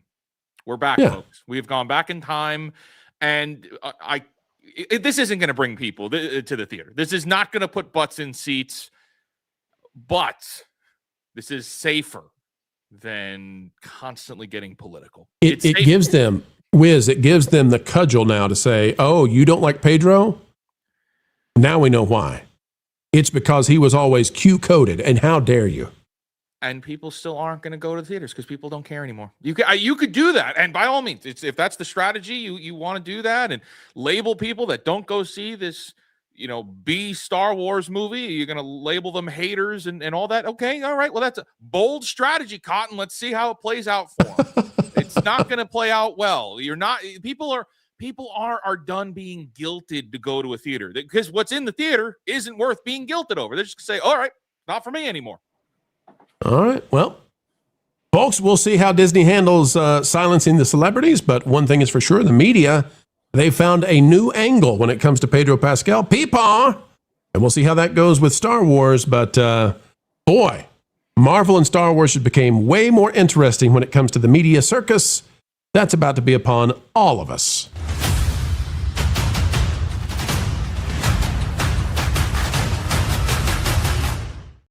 Sprinter Whistle, yeah, that's the name of the game. Half sunshine favor, half frostbite claim. Pedro Pascal in the background, stealing the scene. Layered perfection, looking unfairly clean. Who summoned you and why? Well, you did. No, I'm pretty sure. I'm going back to the super chats. Who was it who asked for you? Who did this? It wasn't Packing Protons. It wasn't England DG. Who did this? Pastor of Muppets. It was you. It was you doing this. Look at him. For 5. Nothing makes me happier than getting a rise out of people. Well, I mean, nothing elevates the conversation like bringing me in. Oh yeah, nothing. You're just you're the world's new Jordan Peterson, I tell you. I mean, how do you define elevate? Well, elevation has a lot of things. Hot air rises, right? It elevates. Okay. Do you have legs? Ladders. You do know that it means going up. I just wanted to check. Yeah. Whereas we know that your fear is that you're always going to be descending because you're old. Hey, is Wilton. that what it is? Wow. Look at that. I'm telling you, the fig leaf is way too big on that thing. It's so sexy. Overcompensating by at least 100%. It could have been a tea leaf, not a fig leaf. Would have been just fine. It is missing the tuft, though. Yeah, needs tuft. Hey, Wilton, you still got no legs? Yeah. I'm legless. You're legless, which is way less sexy than legless. Wilton, I hear that we're going to be trying to raise some money. I don't know why, but we're going to try to raise some money so that you can get legs. Is that correct? Correct. Because, as we all know, that when different people suffer and they need help. Different people need help. Picture those little poor starving kids in Africa. They need money. And so people give them money. Think of people in war-torn countries. Are you comparing yourself to African children and families in Ukraine? How could I not? I have no legs. It's sad. Went to disturbing places, folks. I do apologize. This was not part of the script. The script was actually funny, unlike what the troll is doing right now. I mean, we had funny jokes for you to say. If you had a script, I would have read it. Mm-hmm. All right. Well, Wilton, we're going to see if you can get any more humorous, which would not be a bar difficult to reach right now. We'll read the super chats, and you opine as we do so, okay? Deal. You invited it. Hey, not only do you not have legs, is one of your arms paralyzed? No. It's the most unimpressive jostling of arms ever seen. Cop O Major for 10. Paramount for the win on Warner Brothers. I'd rather have non-woke media options. I'd rather have extra woke media options. Anything else, Wilton? Well, we all want jobs. What? Oh, you're saying because if it's woke media, then we make content about that. Correct. Which we could actually have fun and cover good stories if the media gave that to us. But that doesn't sell. That doesn't sell? No. If we were covering like how great Star Wars was and how awesome the movies are and reviewing them and giving 10 out of 10. No, because everyone would just be like, oh, no, I agree with that. When I covered Godzilla -1, tons of people viewed that review and loved it. And it's a good movie. I think you just ask your opinion. You just love hating things, Give it Wilton. either way. I don't care. You just love hating things, Wilton. You're obsessed. I'm a troll. Call sign Bob for 5. McFarlane stuff got preachy like New Trek. Only Metalis has come close to saving it. Terry, they say.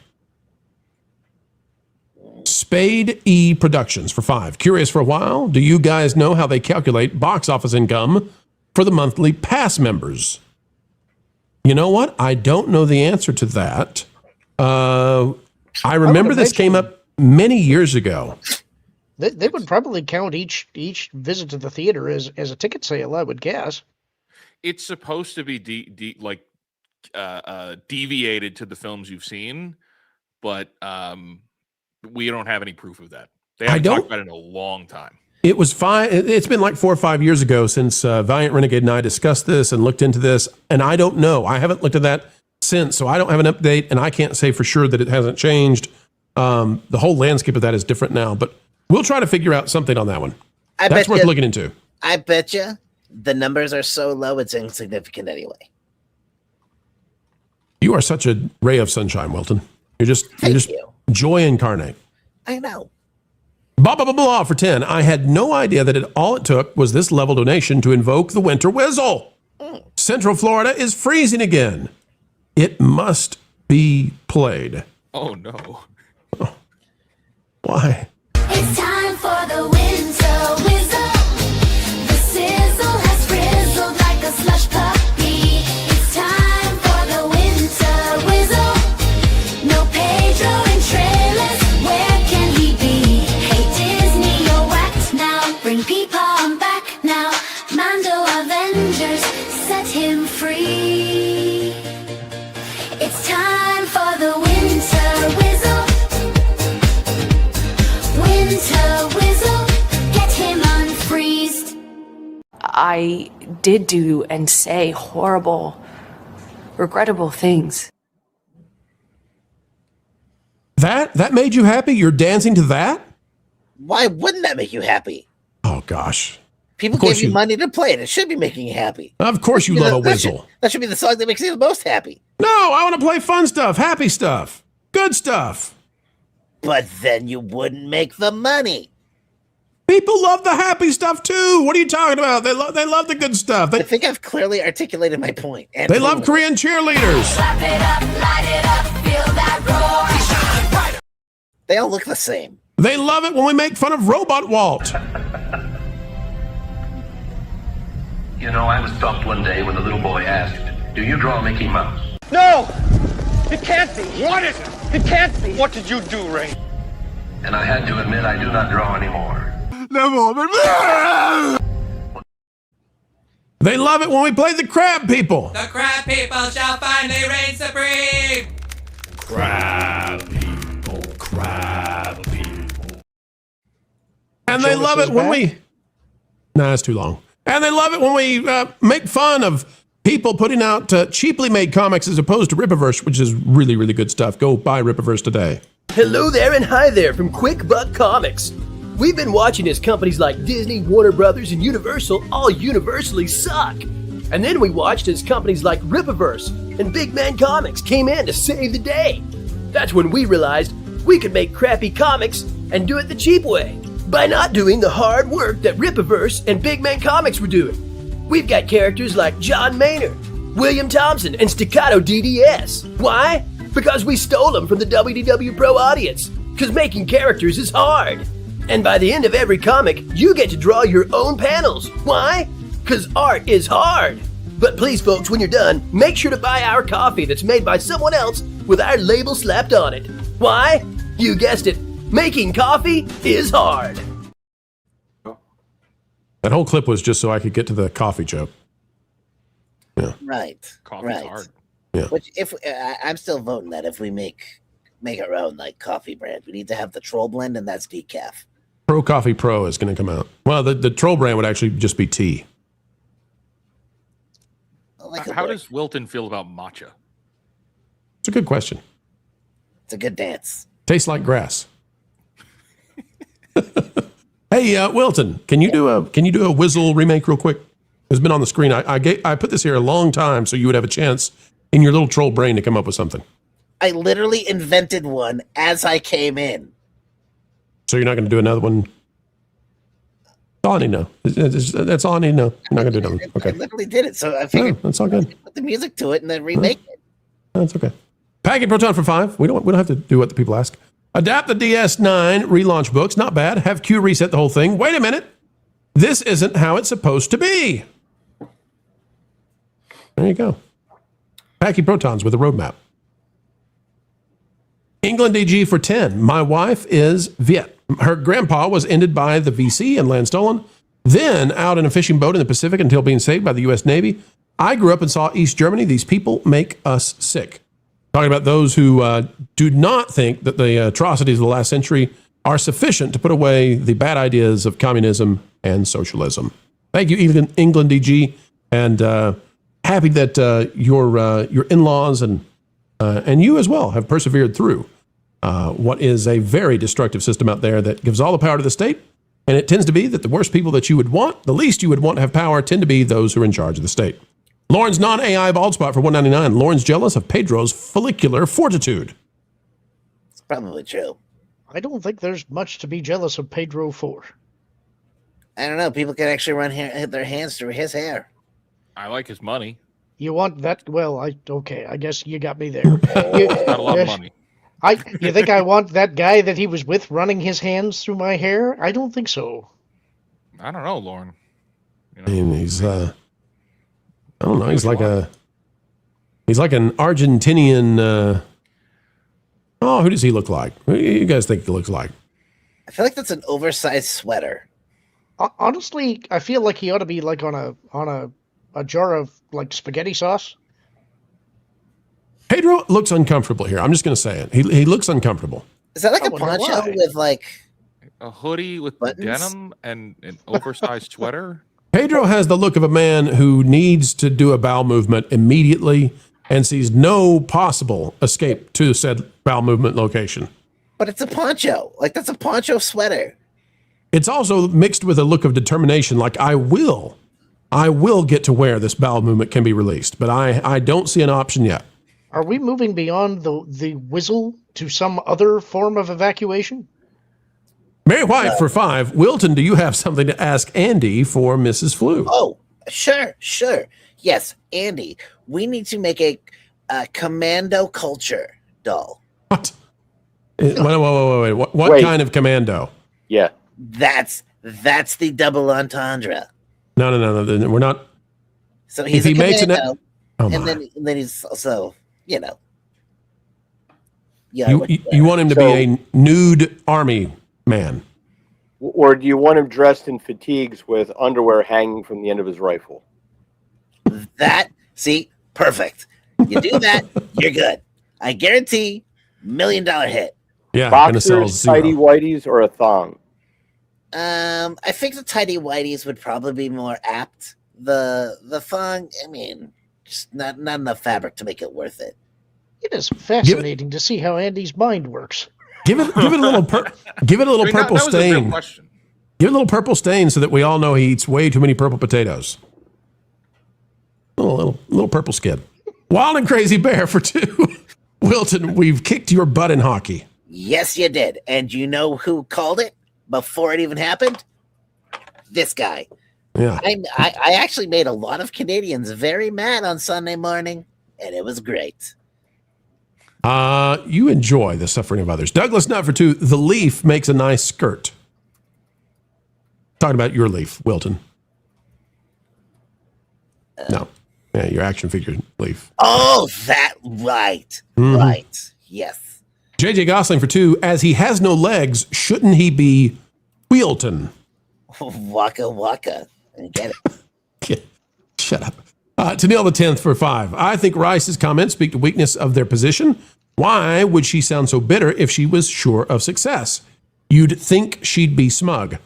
They're angry. They stay angry. That's the position. They're just mad. And they're not glad that Trump is in power.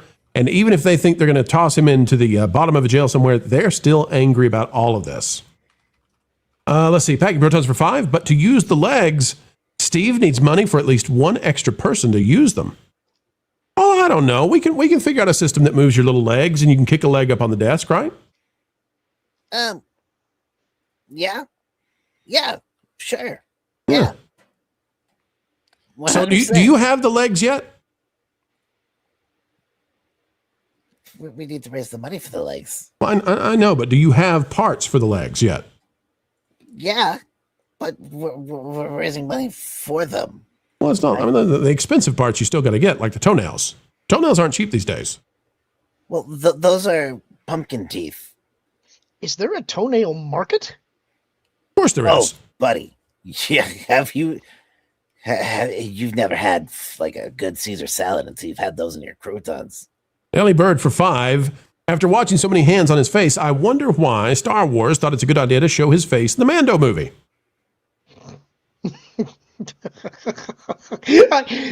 that brings to mind a funny image. Just every time the helmet comes off, hands just immediately gravitate. Get massage. Actually, this could be a new lore point. This is why the Mandalorians never take off their helmets. Right. People just can't keep their hands off of them. Yep. Blind Nerd for 20. Hey, Pro. Just wanted to ask if you guys are going to watch and review Project Hail Mary. This movie so far has none of the usual red flags, with everyone being passionate and respecting the film and the source material. We shall see, but we do try to review the big stuff that comes out when it comes out. And so, yeah, I'm happy to review that.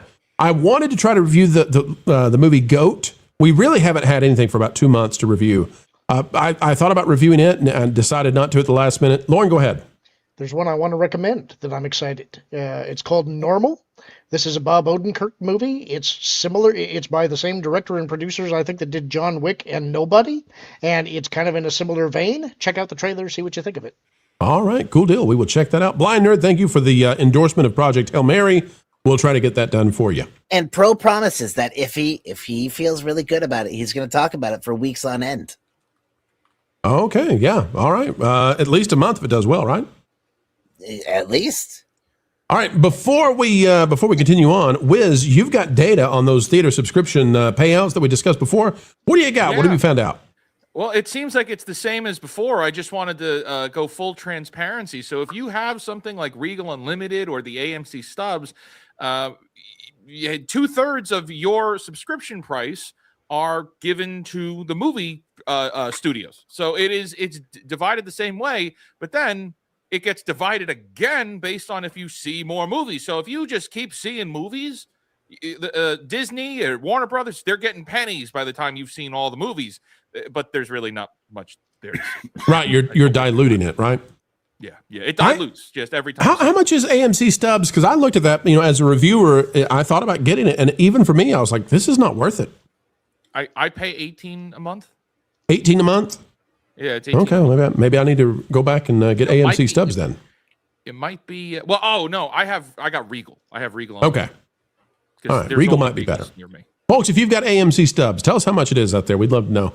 The last time I looked at it, I said, for how many times I go in a month, which is usually no more than 2 times, simply because it's difficult to do so. I couldn't justify it.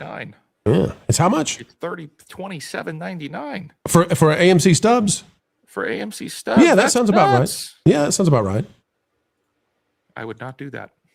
Packing Protons for 5. I tried to get AI to recreate Steve's Youth Pastor games, and it broke Sora. Yes, trying to get Sora to do illegal things will break Sora. Wilton, what are your thoughts? You weren't here when Steve revealed to us that he once forced a young person to swallow a live fish, or multiple young people to swallow live fish. Some people have understood that when Steve says that I'm his inside voice, that's true. That's true. All right. Don't become his outside voice. Sean, formerly John, for $4.99. We want Wilton in Wilton, California. Sean, you have said this repeatedly, and I repeatedly affirm that this is a great idea. And it could definitely happen if you have your own Andy Masterson made action figure. So how much do those go for, Andy? He's like, we never sold one. Well, it depends how much I can get the bodies for. The bodies are going now for like about $30, so probably about $50. Andy says, We've never sold a single one, Wilton. I can't tell you. Nobody wants this. For a solid, It would help if I actually put up a website. It really would. Oh, boy. Which you can go to underarock.fun and you can see how to make a very simple website and also collect some very reasonable merch. What do you have? You have a website now where you teach people how to make a website? I just said you can get merch. Oh, okay. Just checking. And you can Protons for actually two. upload your own merch. It's like Etsy for YouTubers. Go ahead. Wilton is a fascinating person to talk to. I know. I am so fascinating. And with that, could we have Steve? Because we're ready to cover the next news item, and you just won't do, Wilton. Fine. All right, folks, that was a great time with Wilton. We've got one more story to go, and we've been keeping a watch on this. I'm going to check one more time. I've got it in the monitor. Let's see if we have any news breaking on Warner Brothers. We want to make sure that we get that if it comes out while we are live. And let's see. Nope, we have all we have in the last hour is MSN saying that Paramount is trying to block Netflix, but that's just reframing of the same thing. Okay, so nothing new there yet. But we do have Steve. Steve, how you doing, buddy? I'm sick. Why do we know that? I know. You don't have to tell us. I mean, when you've been on here for months and years, we know you're sick. Was it a fish you ate? Probably. What's wrong with you? What do you got? No, so it was funny. I drank out of a water bottle that was in my bus, and I don't know what but I was like, I think this only came from last week, and then I drank out of it, and I was like, if I get sick in the next 2 days, let's pause and review this, okay? Because this is special. It was my own water bottle, okay? Steve, I wasn't just where- drinking a random water bottle. Where was said water bottle? Was it where you left the water bottle? It's a bus, so I'm assuming children use this bus. It was in my cup holder. It was in my cup holder. Okay, so it's not like it had rolled to the back of the bus and some kid had used it, okay. No, it was my water bottle. It was legitimately my own water bottle. And did you use it for water? Was this used for a different substance? Yes, just water. Okay, and then was there water still in the bottle from a prior time, and you did not know how long the water had been there, but you drank it anyway? I knew I only had a water bottle in there from like a week ago, or I thought.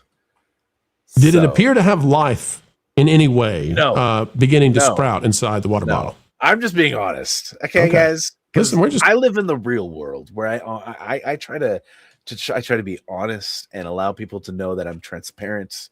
I got nothing to hide, and so I try to live by example. Listen, you're living the real one, man. We get on here and we do the simultaneous sip, and I say, "Oh, what are you drinking?" And Wiz is like, "Oh, I got this thing," and Andy says, "I got a frappuccino," and Lauren says, "I got a shaken espresso," and I got a lemonade. We're all drinking nice stuff, and Steve gets on here. He's like, "I got a water bottle that I found from a week ago that still has some water in it that I spit into." All right, buddy. He's the special kid. We do know I drive the short bus, so Lauren's non-AI bald spot for $199. What if I supply a body? It'll be a felt one. We just need legs, Lauren. I'm glad the second sentence was there, though, because this could have been really creepy. Yeah, it got real dark. We just need legs. Just legs. Just little tiny fabric legs. That's all we need. Folks, we hit the goal. Lauren, we're going to do 10 on the Q&A after this session. So, ladies and gentlemen, if you want to get in your Q&As, all you got to do is type Q&A like I just did in the chat, and we'll get your questions in, and we'll take a look at them. Okay, let's hit the final news item up on the docket. We're going to rock it. It's all we know how to do. Ladies and gentlemen, without further ado, let's talk about just how crazy the celebrities have become, even to the point that late night is slamming them. Poor Billy may be outdone by Tourette's. Say what?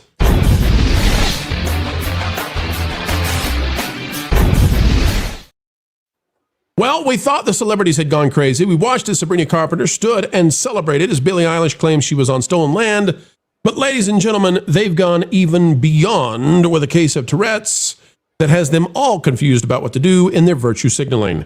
From the Vigilant Fox, it says Bill Maher is now firing back at Billie Eilish and leftist quote-unquote kids who don't know what the blank America is about. America. Now, I'll play just a very brief clip, a snippet of this before we talk about the award shows are actually getting worse. Of course, Billie Eilish did this on an award show, and it's actually getting worse. The celebrities are somehow finding a way to be mocked even more than we did before. Here is what Mar had to say about Billie Eilish. I want to first of all say something about Western civilization. Kids, you don't know what the is. And no, really, they think Western means white and white means bad. Kids, first of all, everything bad that white people did, people of color did it too. All right, and he goes on to just really slam Billie Eilish, but that's not the only one. He also goes after, there's Billie. There's another one on there.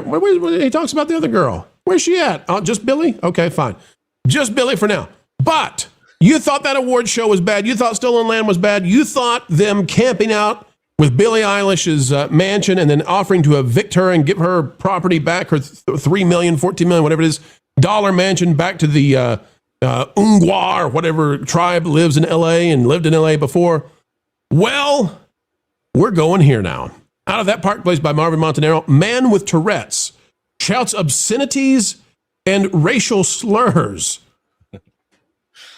Wow. And here's the look on the guys' faces as the racial slurs were yelled. And frankly, I don't blame them for looking this way. It's really uncomfortable what happened. It says the BAFTA Film Awards are facing renewed scrutiny following a controversial moment where a man with Tourette's screamed a racial slur live on the broadcast. The incident has sparked debate across the entertainment industry after many in Hollywood were sympathetic to the man while others reacted with outrage and publicly criticized how the moment was handled during the ceremony. Alan Cumming, Nightcrawler, addressed the situation twice on stage. Here's what they said. Cumming told viewers, "You may have noticed some strong language in the background there. This can be part of Tourette's for some people, and thank you for your understanding and helping create a respectful space for everyone." Frankly, that's probably where they should have stopped. Then he comes back and says, Tourette syndrome is a disability, and the tics you've heard tonight are involuntary, which means the person who has Tourette syndrome has no control over their language. We apologize if you are offended tonight. Prior to the ceremony, a floor manager had also warned attendees that Davidson has Tourette syndrome, so please be aware you might hear some involuntary noises or movements during the ceremony. So they set this up, and then it didn't go the way they wanted to. Now we've got some commentary on this. Hannah Beechler says, I keep trying to write about what happened at the BAFTAs and I can't find the words. The situation is almost impossible, but it happened 3 times that night, and one of the 3 times was directed at myself on the way to dinner after the show, and a 3rd time at a black woman. I understand and deeply know why this is an impossible situation. I know we must handle this with grace and continue to push through, but what made the situation worse was the throwaway apology of if you were offended. Grace Randolph stepped in because she's got to. Oh, hi there. Grace says Tourette's means no filter, which means this man thought it. Despicable. The BAFTAs out here making fools of themselves in the entertainment industry. So Grace is an expert on Tourette. Oh, she got hit with the community clarification there. Readers added context. Outbursts from Tourette syndrome are involuntary and do not reflect the person's thoughts or beliefs. This is the guy, by the way, who was yelling this stuff. Here's the deal, guys. This is just chaos. All of this is just chaos. And it's chaos made by incompetent people who don't know what the heck they're doing. And then people who don't know what the heck any of this is commentating on the people who don't know what the heck they're doing. Steve, it has been said that you love chaos. I do. Celebrities have become pure chaos. They are now a circus. So what make you of this? What do you say about Grace Randolph and the people who are offended, or maybe they set this up so they get this kind of an event? What do you think about just what has become of celebrity status? It's something Americans, and I guess even Canadians, just mock now. Well, I mean, obviously it's all a joke, but what actually I go back to with this whole conversation of Tourette's is when I was working with Youth for Christ, and I was talking with one of the guys who ran the ministry I was a part of. And he was explaining how he knew people that had Tourette's, because I don't remember why I brought it up. Oh, because there was a kid in my class that had Tourette's. And he explained that he's like, well, what's interesting is how it's learned, right? Is like the reactions, the things they say. And people freak out because these people learned it. And so not everyone that has Tourette's obviously yells out obscenities. Some people, they have twitch, or sometimes they have like a tweak or whatever, but these are learned expressions. And so there is that element of it, because if it was just raw Tourette's, they wouldn't be cussing in English. You know what I mean? So, because if someone has Tourette's and they're Chinese, or they're whatever, some maybe Nigerian, I don't know. They're not swearing in English, whatever. So these are all learned things. So where it comes from, what's the source of it necessarily? I can't really say, but I will say that there is something on the inside that does come out. I will say that is while I don't really agree with Grace necessarily, there is an element of it. I wouldn't say it's no filter, but I would say that there is some truth to what she's saying. Now, how much weight obviously I would give Grace is not a lot, but understanding that these things do come from a place of it's a learned thing. There's a lot to it. So that's where I think it's just when you said like this is the guy, that was going to be my question, is what does the guy look like? Because that also matters. Because is everyone just upset because there's racial obscenities being thrown out there? Was it? I don't know. And that's so like there's just so many things that go through my mind when I initially heard this story. Now I thought it was initially pretty funny, because I'm like classic. Like, well, you love chaos. I do, and so. But at the same time, I started really trying to filter it through the experiences that I've had over the years with people that have had Tourette's. So here's the thing. They don't know what to do, and they're fighting amongst each other because there are multiple minorities and virtue signaling systems at odds, because we have a disabled person that they had there to celebrate who is involuntarily yelling things at another group that they view as a minority and want to defend. And listen, I uphold the dignity and the infinite value of every single human being. But celebrities really do make me question this sometimes, because whether it is Billie Eilish standing up there saying stolen land, or whether it is this situation where it's just a circus. We thought when Will Smith went up there and slapped, right? The slap heard around the world. We thought that was about as low as it could go. And the celebrities are just proving us wrong. If they can't make any movies that we'll watch, they're determined to have us watch things by just going utterly stupid. And this whole thing is totally and utterly stupid, and it's going to make them all irrelevant. That's my thought on it. But is it really making them irrelevant, or is it just exposing that they've been irrelevant and this is all just ridiculousness? So it's another day where it's the meme of the guy which can't decide which button to push. It's which side do I take? Because it's instead of like it, you're putting yourself into a position here where like things can happen, and it's like now what are your options? You say this person's not allowed to attend anything because he might say something, and it's a disability, he can't help it. Like, is in his mind, is he thinking like, all right, well, this is like, I don't know how Tourette's functions. Is it something that's like, wow, if I'm seeing Wilton in the room, like, all right, don't say anything about the fig leaf. Don't say anything about the fig leaf. And all of a sudden you yell fig leaf. It's, I don't know what causes the disorder or whatever. But at some point, like, this all could have been handled with a tape delay. Why did you have to have it live? If you know something can happen, why didn't you just tape it? Right. Exactly. And that's the worst part, is because there is allegedly there was enough of a delay where they could have fixed it for the viewing public at home. You obviously couldn't have done anything for the people there in the audience, but this could have not been a whole nationwide, worldwide issue. It could have been delayed. So here's what is being said by Brian S. It says, my thoughts are with John Davidson today, a Tourette sufferer and campaigner. He's there, by the way, for a documentary on Tourette's. Says he's worked hard, and he received an award for it. He's worked hard to raise awareness of a condition that makes people shout horrible things. And it happened to him last night as he was doing awards. And he's actually being condemned, and it says, by idiots. So they brought him there to award him for having Tourette's and for bringing awareness to Tourette's. Then when he had Tourette's, now he's being called that. And it's just chaos. And it's just, these people, man, they step into it every single time. So they're like Honey Boo Boo, Lorne. The celebrities have become the Honey Boo Boos of the world. I think this whole thing is silly. I've worked with a guy who suffered from Tourette's when he was younger, and my understanding of the way that it works, and this is probably not true for everybody because there are different symptoms. Some people say things, some people have nervous tics, some people will bark or growl or make unusual noises. But when you think about how your brain works, it's a classification engine. When you are looking at something, you have to perceive it, and that means that you have to take in the traits of the thing and identify what it is before you can decide what to do with it or how to act towards it. And that also means that your mind is going through an internal thesaurus where you are looking at something and thinking of all of the possible things that you could call it or deal with. So all of those things are running through your mind.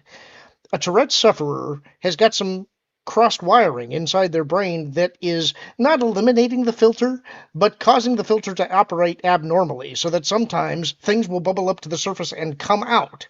And it's also oftentimes triggered by anxiety. So I would imagine what probably happened in this guy's case is that Delroy Lindo and, was it Michael B. Jordan? Was he the other guy that was up there? They get up there on the stand. This guy sees them, and the first thing that he registers is they are black men. And suddenly all of the synonyms for black men start going through his mind, and likely that triggers anxiety where he's going, don't say this, Right. don't have say the episode this. now. Don't have the episode now. And that's anxiety, triggers the faulty circuitry, out comes the word.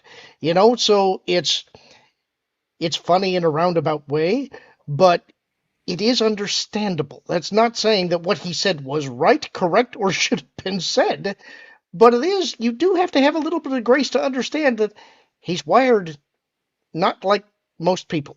And that's why he was there. It was to raise awareness about it and the work that he's doing. It's unfortunate. I understand why people would be hurt hearing it, but you do have to have some grace for the guy because he likely couldn't control it. Right. Because what's in it for him to do this? What's in it for him? Fame. Oh, good grief. Steve, that's the kind of thing you would do. There's one person, though, who is not getting off this scot-free. Bill Maher slamming Billie Eilish. She doesn't have Tourette's, so Stolen Land was not part of that condition.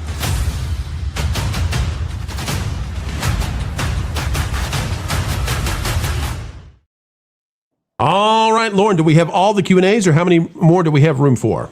I think we've got room for, it's either 3 or 4. We had, I think it was only 6 or 7, but I've lost count. Four more to go, folks. Get them in right now.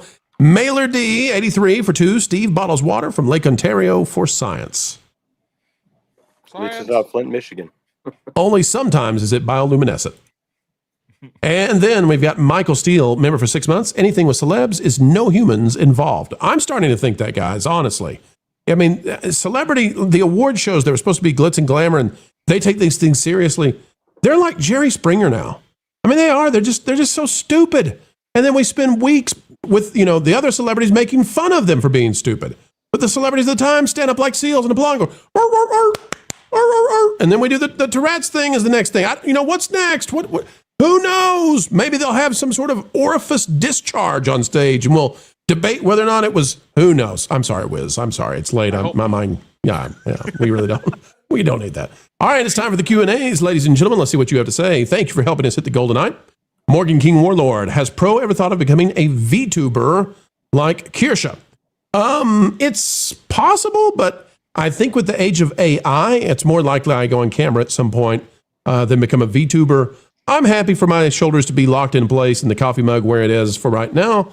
And down the road, we'll see what happens. But, we'll see. We'll see. But no, I'm not. Given what AI is doing, I don't want to be perceived as AI if I become a VTuber. Not to say that everybody who does that is perceived that way. All right, Barry the Music Man wants to know, how did Wilton come into existence? And that's the story, folks. We hope you enjoyed it, and that's all you need to know about Wilton with his Steve, you're muted. That was the joke. Got it. It's the water, ladies and gentlemen. It's affecting him. I'm sick, like I said, so my brain ain't working as well. The real story is Steve Whitmire, the guy that played Kermit the Frog and was subsequently fired from Disney because Steve actually cared about the Muppets. He created a YouTube channel called Cave In. And so he had Weldon, the IT guy, Weldon, the internet troll guy, and he would do a 3-hour talk show basically once a month with the people. And so I thought it would be funny to create a troll that was Weldon's cousin, but he doesn't know about him. And so my goal was actually to try and get on stream with Weldon, with Wilton. And that's when Steve Whitmire as Weldon told me that Wilton's lisp was really heavy, because Wilton initially had a very strong lisp, and it's I've killed it because of what was the original Wilton voice? It was a lot more like this, and so Wilton would always be talking like this, doing things, and it was a little bit obnoxious. So singing all the songs and doing the things, and so people got annoyed. It was Sylvesterish. Yeah, but yeah, Sylvester even didn't have the lisp as that strong, and so so after that conversation and Wilton not being on camera, I was like, I'm going to reevaluate my priorities in life, and I'm going to drop the lisp. And I dropped the lisp for the most part, and just kind of slowly it's faded out. You know, you could do a self-help book called Drop the Lisp. I don't know it would go to the crowd you're expecting, but it might be well received. Irate Specialist, if someone mailed a bottle of water to Steve, would he drink it? Folks, that is, after we give Wilton his legs, that is our next grift coming to you. Will Steve drink it? You send us the stuff and we'll find out what happens. Wow. You do a whole show like that. Send him a bottle of water with a goldfish in it. Our next beverage comes from Matilda in Idaho. She says, Steve, you might not want to drink it. Let's shake it up and give it to him and see what happens. Will, Steve, drink it. I think we should put him on a wheel and spin him. And wherever he lands, there's a spout above each spot, and it just... Russian roulette of drinks. JJ Gosling says, what movie, TV show would you want erased from your memory so you... for a good reason. So you could experience it again for the first time. Oh, that's a tough one. I'm going to say The Office, but only the first 5 seasons. Oh, I can say Banshee. Say it again? Banshee. Banshee, okay. Yeah, that was a great show. You know, I would Marvel's... I mean, I would just do the whole Marvel saga of 1 through 3. And I love Endgame unashamedly, with the exception of the girl boss moment and Captain Marvel. Like that, those 2 parts would drive me nuts. But to watch that whole thing again, like with like fresh eyes, which I'm doing with my kids right now. Oh, that's nice. So good. It's so good. My 4-year-old running downstairs dressed as like whatever the current superhero is. It's so good. You just changed my mind about what mine is. Did I? Yep, you just did. Okay. I'm going to say the Lego Movie. Oh, that I was not expecting. All right. No. Well, that was that may have been the second one. It was either the everything is first or the special. That was either the first or second movie I ever took my son to, and it was huge for him. I would totally redo that again. Huh. Everything is cool if you're part of the team. Everything is awesome. Andy, you're awesome. What would you do? I'd have to go Lord of the Rings. Lord of the Rings. That's a good choice too. All right. Moving right along. You know what? In honor of what you said, Lauren, it's almost Taco Tuesday. Let's take extra care to follow the instructions or you'll be put to sleep. And don't forget Taco Tuesday's coming next week. That's the day every rule-following citizen gets a free taco and my love. And the clip that I thought we would play whenever, a young female celebrity just went too far, but we never get to play this. We have almost never played it. Wear clothes. Oop, almost forgot that one. Sean, formerly John, will Wilton's legs be cybernetic? Like, we could have a montage with Wilton trying out different legs like RoboCop 2, where they test all the new RoboCop rejects. Yep. It's just funny because everyone has the same ideas. Steve and I have already talked about that. Quite literally. William Schweikert, is Wilton going to get bionic legs, the first $6 million troll? It'd be cool. Folks, if you donate $6 million to this, we will do Wilton Legathons from here on out. The channel is done. It will change the name. It'll just be Wiltonathons forever and ever. If we get $6 million, he will get cybernetic legs. We can make him better and stronger and faster than he was before. Oh, I love it. Mary White for 2, Steve, explain the origins of... Oh my gosh, how do we say this, Steve? What is this phrase that you have? Hokey Dinah.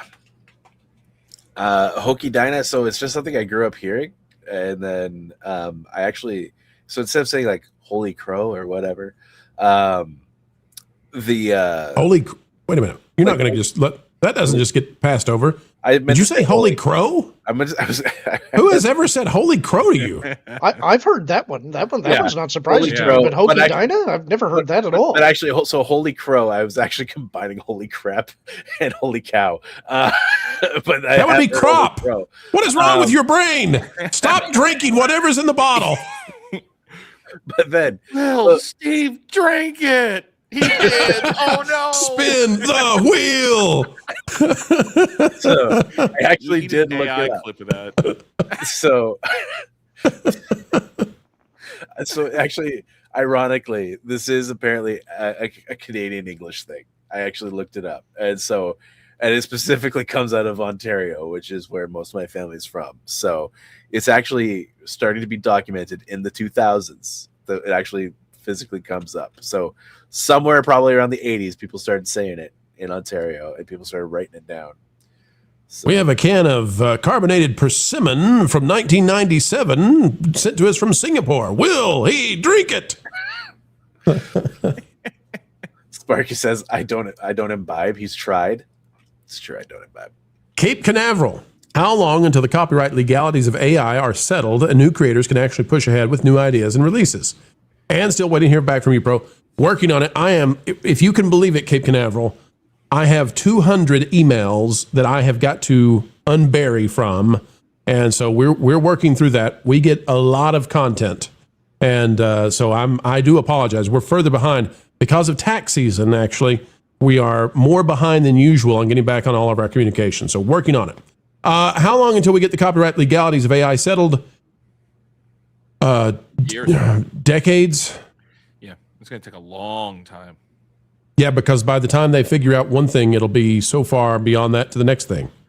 So my friends in law too described it this way: that the legal system, especially in the United States and really around the world, is intentionally slower to make sure that they have the most information going into it before they update laws. And that's the idea.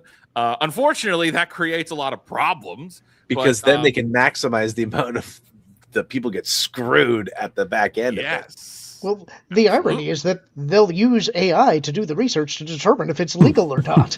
Yes, they will. This whole AGI and ASI, right? This is all going to be very...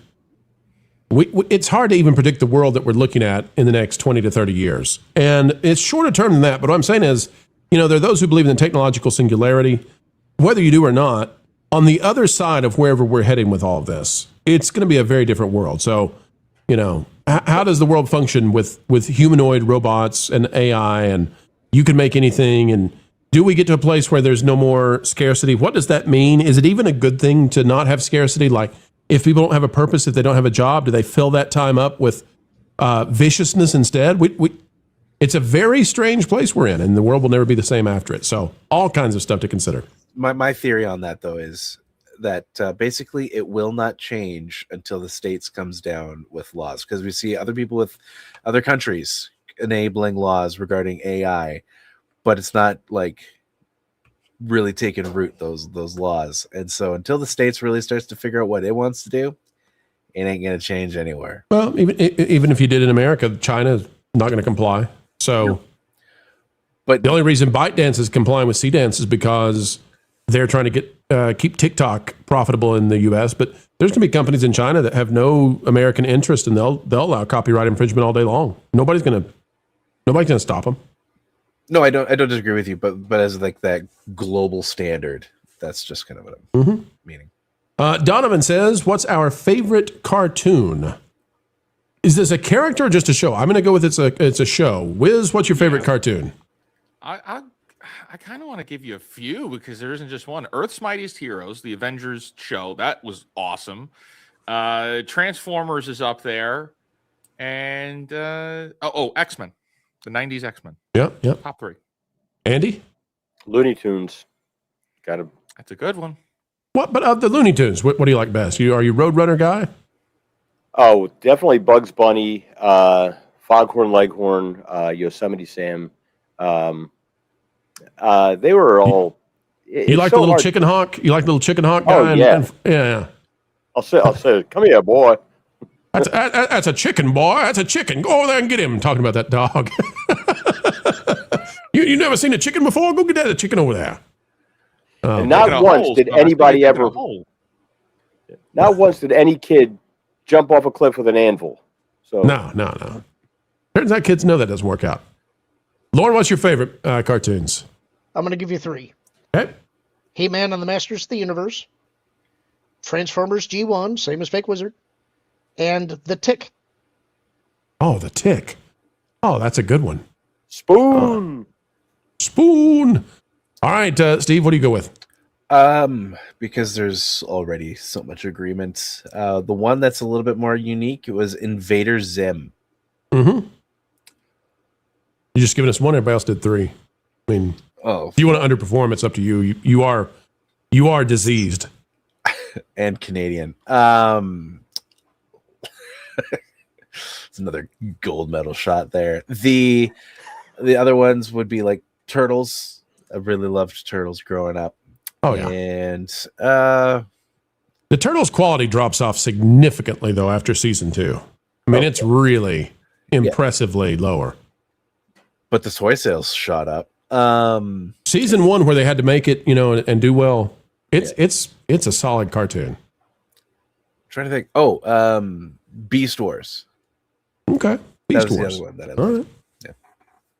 All right, my top 3 cartoons are going to be, in no particular order, we're going with King of the Hill, South Park, and then I can either do, because I can't take Futurama as a whole because it went woke, but the first seasons of Futurama are fantastic. But I could also go with the original DuckTales, which I think is a really well done cartoon. So there you go. All right. DuckTales, that is a good one. Well, just the theme song, man. Woohoo. Yeah. Every day. All right, Chef Eddie, real life fake wizard. Does the name mean the wizard part is fake, or is real life an illusion? Now you're asking the right questions. Go subscribe to his channel and find out today.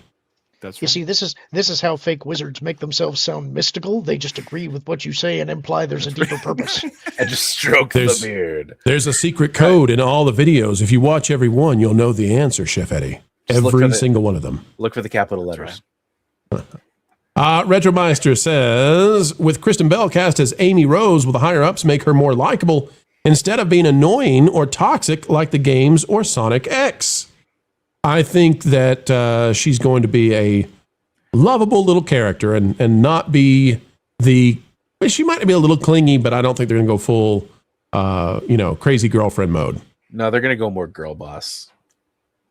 Maybe. I think she's gonna be Princess Peach like. That has worked, so they're gonna do what works. Which they're making Princess Peach a girl boss. So But Mario still saved the day. He still saved the day. yeah. Peaches, peaches, peaches, peaches, peaches. Have you ever had Wilton sing that song? You'd make some money doing that. You'd also get a copyright strike, but I was gonna say, I love you. Wuffle McGruffle for $5.29. I needed a password with 8 more characters, so I went with Snow White and the 7 Dwarves. Thank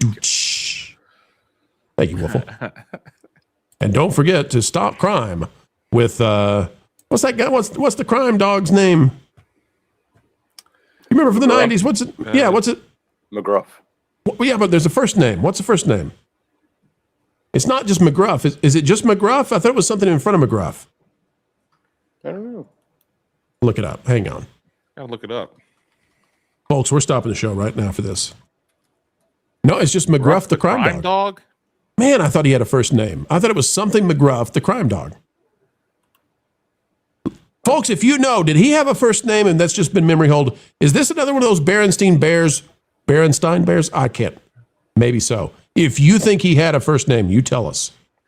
Rough McGruff, says that service dog. Rough McGruff. I don't know if I buy that. Maybe. What do they call that when everybody has the same memory, but it's the false memory? Lauren, you're muted. The universe will never know. Mandela effect. The Mandela effect. That's it. Lauren, if you only had known that. Come on, man. Get it together. You're acting like Steve now. Irate specialist for 2. Rough McGruff. I'm going with it. Everybody, I'm inserting that. Somebody says Scruff McGruff. No, it can't be Scruff McGruff. Rough McGruff. We're going to insert that. That's going to be the new Mandela. Irate specialist for 2. Steve, check your DMs and show them. Ha.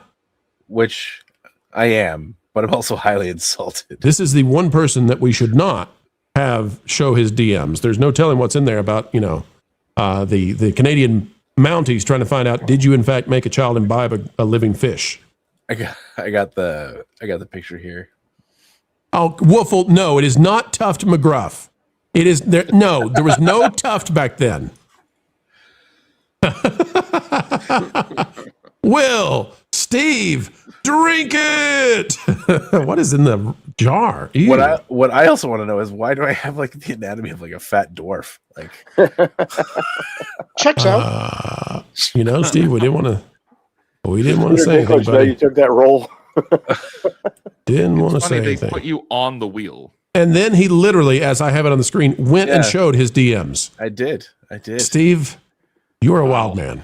You are a wild man. Off because if you wrong window. No, it's okay. You want to put it back up there and let's go through them? Do Canadians have social security numbers? Can we look at that real quick? We have what do you call it? Social insurance number. Of course you do. Because you couldn't just call it the same thing we call it. No. We have to have our own modification. Okay. I thought you can call it like a social security number or something. Yeah. All right, folks, that'll do it for us for tonight. We hope you had a great time. It's been a fun time.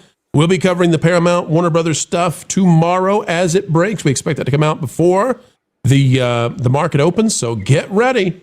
It's going to be a fascinating day. The Warner Brothers shareholders meeting is going to be Thursday, so fireworks are coming. The entertainment landscape changing, and there are some places you should be to find out about all of it, including Real Life Fake Wizard, where you can find out, is life an illusion? Wiz, tell them what you've got over on your channel. We got a lot of gaming stuff happening this week, folks, with the Xbox CEO takeover. And now there's internal talking that, oh my gosh, the previous leadership was ousted. Fired, Microsoft Fake Wizard. Fired. I can believe it. It's crazy. We're going to be talking about it over there. Real Life Fake Wizard here on YouTube. Lauren, what have you been doing? What are you going to do? You're doing Lauren and Apollo? Yep, should be tackling, I think 96. Don't quote me on that. It's either 95 or 96 tomorrow night. I don't remember which. I don't remember 96 being as good as 95 on movies. Is 96 Men in Black? I don't recall. I sort of thought that was 97, but I could be wrong. Okay. 95 is Independence Day, right? It didn't make our list, so I'm not sure. Oh, 90s. If 96 is Independence Day, that was a good year at the movies. Okay. 93, it's hard to beat 93, though. 93 is a great year at the cinema. All right, Andy, tell the folks out there where they can find you and hopefully buy a little troll action figure. Laboratory of Mayhem. I have an email, constructsofmayhem@gmail.com. Put a thing in there and I am working on getting the Squarespace e-store thing up and going, where I'll be putting up Wilton and Culture Casino and a few others. Now, what is Sparky mad at me about out here? Sparky Schwartz is saying, okay, Pro sucks. Now, wait a minute. Sparky, what are you mad about? Steve, are you up to something out there? I didn't do anything. Did you incite something? No, I'm scrolling up. I'm like, then why are you giggling like a schoolgirl? What have you done? Because it's Sparky. He tells me I suck all the time too. Okay. Well, we try to figure this out. Yeah, but that's true. Sparky, you didn't put Q&A on it. If you want us to say it, you got to put Q&A on it. Good grief, man. Steve, while we get Sparky settled up here, Steve, tell the folks out there what it is exactly that you do. What would you say you do here? That's a great question. So I today, actually yesterday, I swapped out the pump on the washing machine. Didn't make a video of it. Whose washing machine? Mine. And why did you not monetize that in some way? Because I watched other people monetize it. So you could have like stuck Wilton in there and pretended like he did it and made money. It's true, I could have. No, so we make puppet videos and do those kinds of silly things over on Floor from Under a Rock. You got White Horse, the glue conspiracy theorist. You got Wilton, you got Floral, you got Mrs. Flu, and theoretically others that show up from time to time. And working on a larger project in the background. And I'm having a lot of fun with that. But then also got Church Under a Rock that happens on Sundays. And so that's always a good time, in my opinion. And that's its own channel. So that's what we do. Sparky has made amends with me, and now he says God has Wilton in timeout. It's fair. We also have this. Mark wants to know, Pro, why do you suck? We gotta go to Sparky to find out. And then Lauren says, on behalf of Sparky Schultz, what happens with AI, or when AI realizes the gospel is true? Well, folks, I'm glad you've asked that question. I have at least a 25-minute dissertation on my beliefs when it comes to AI and what it's going to do with biblical beliefs. So everybody sit back. Wiz, Andy, Lauren, and Steve, it's time for a 25-minute discussion on all of this. Here's what I think, folks. The mainstream media just can't understand how it is we continue to do what we do. They don't realize that we are powered by you, and you are... 1.21 gigawatts! 1.21 gigawatts! Folks, we've still got decades and decades left in the can. It drives the mainstream mad. Would it make you feel any better if you knew that what we're asking Matt here to do is a holy thing? You see, we're on a mission from God. We're on a mission from God. Now you're gonna put me right back in the joint. They're not gonna catch us. We're on a mission from God. So, folks, as we always say, as we end each and every show here, and we mean it, keep learning, keep growing, and as always, keep having fun.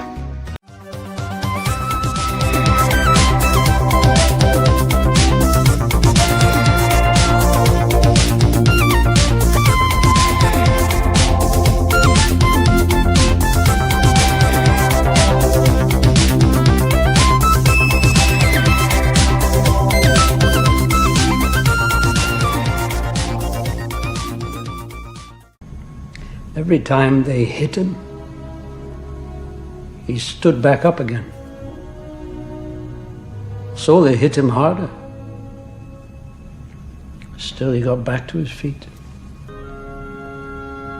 Standing man. So as I was saying, ladies and gentlemen, with that full dissertation now completed, the bottom line is love God with all your heart and treat your neighbor as yourself.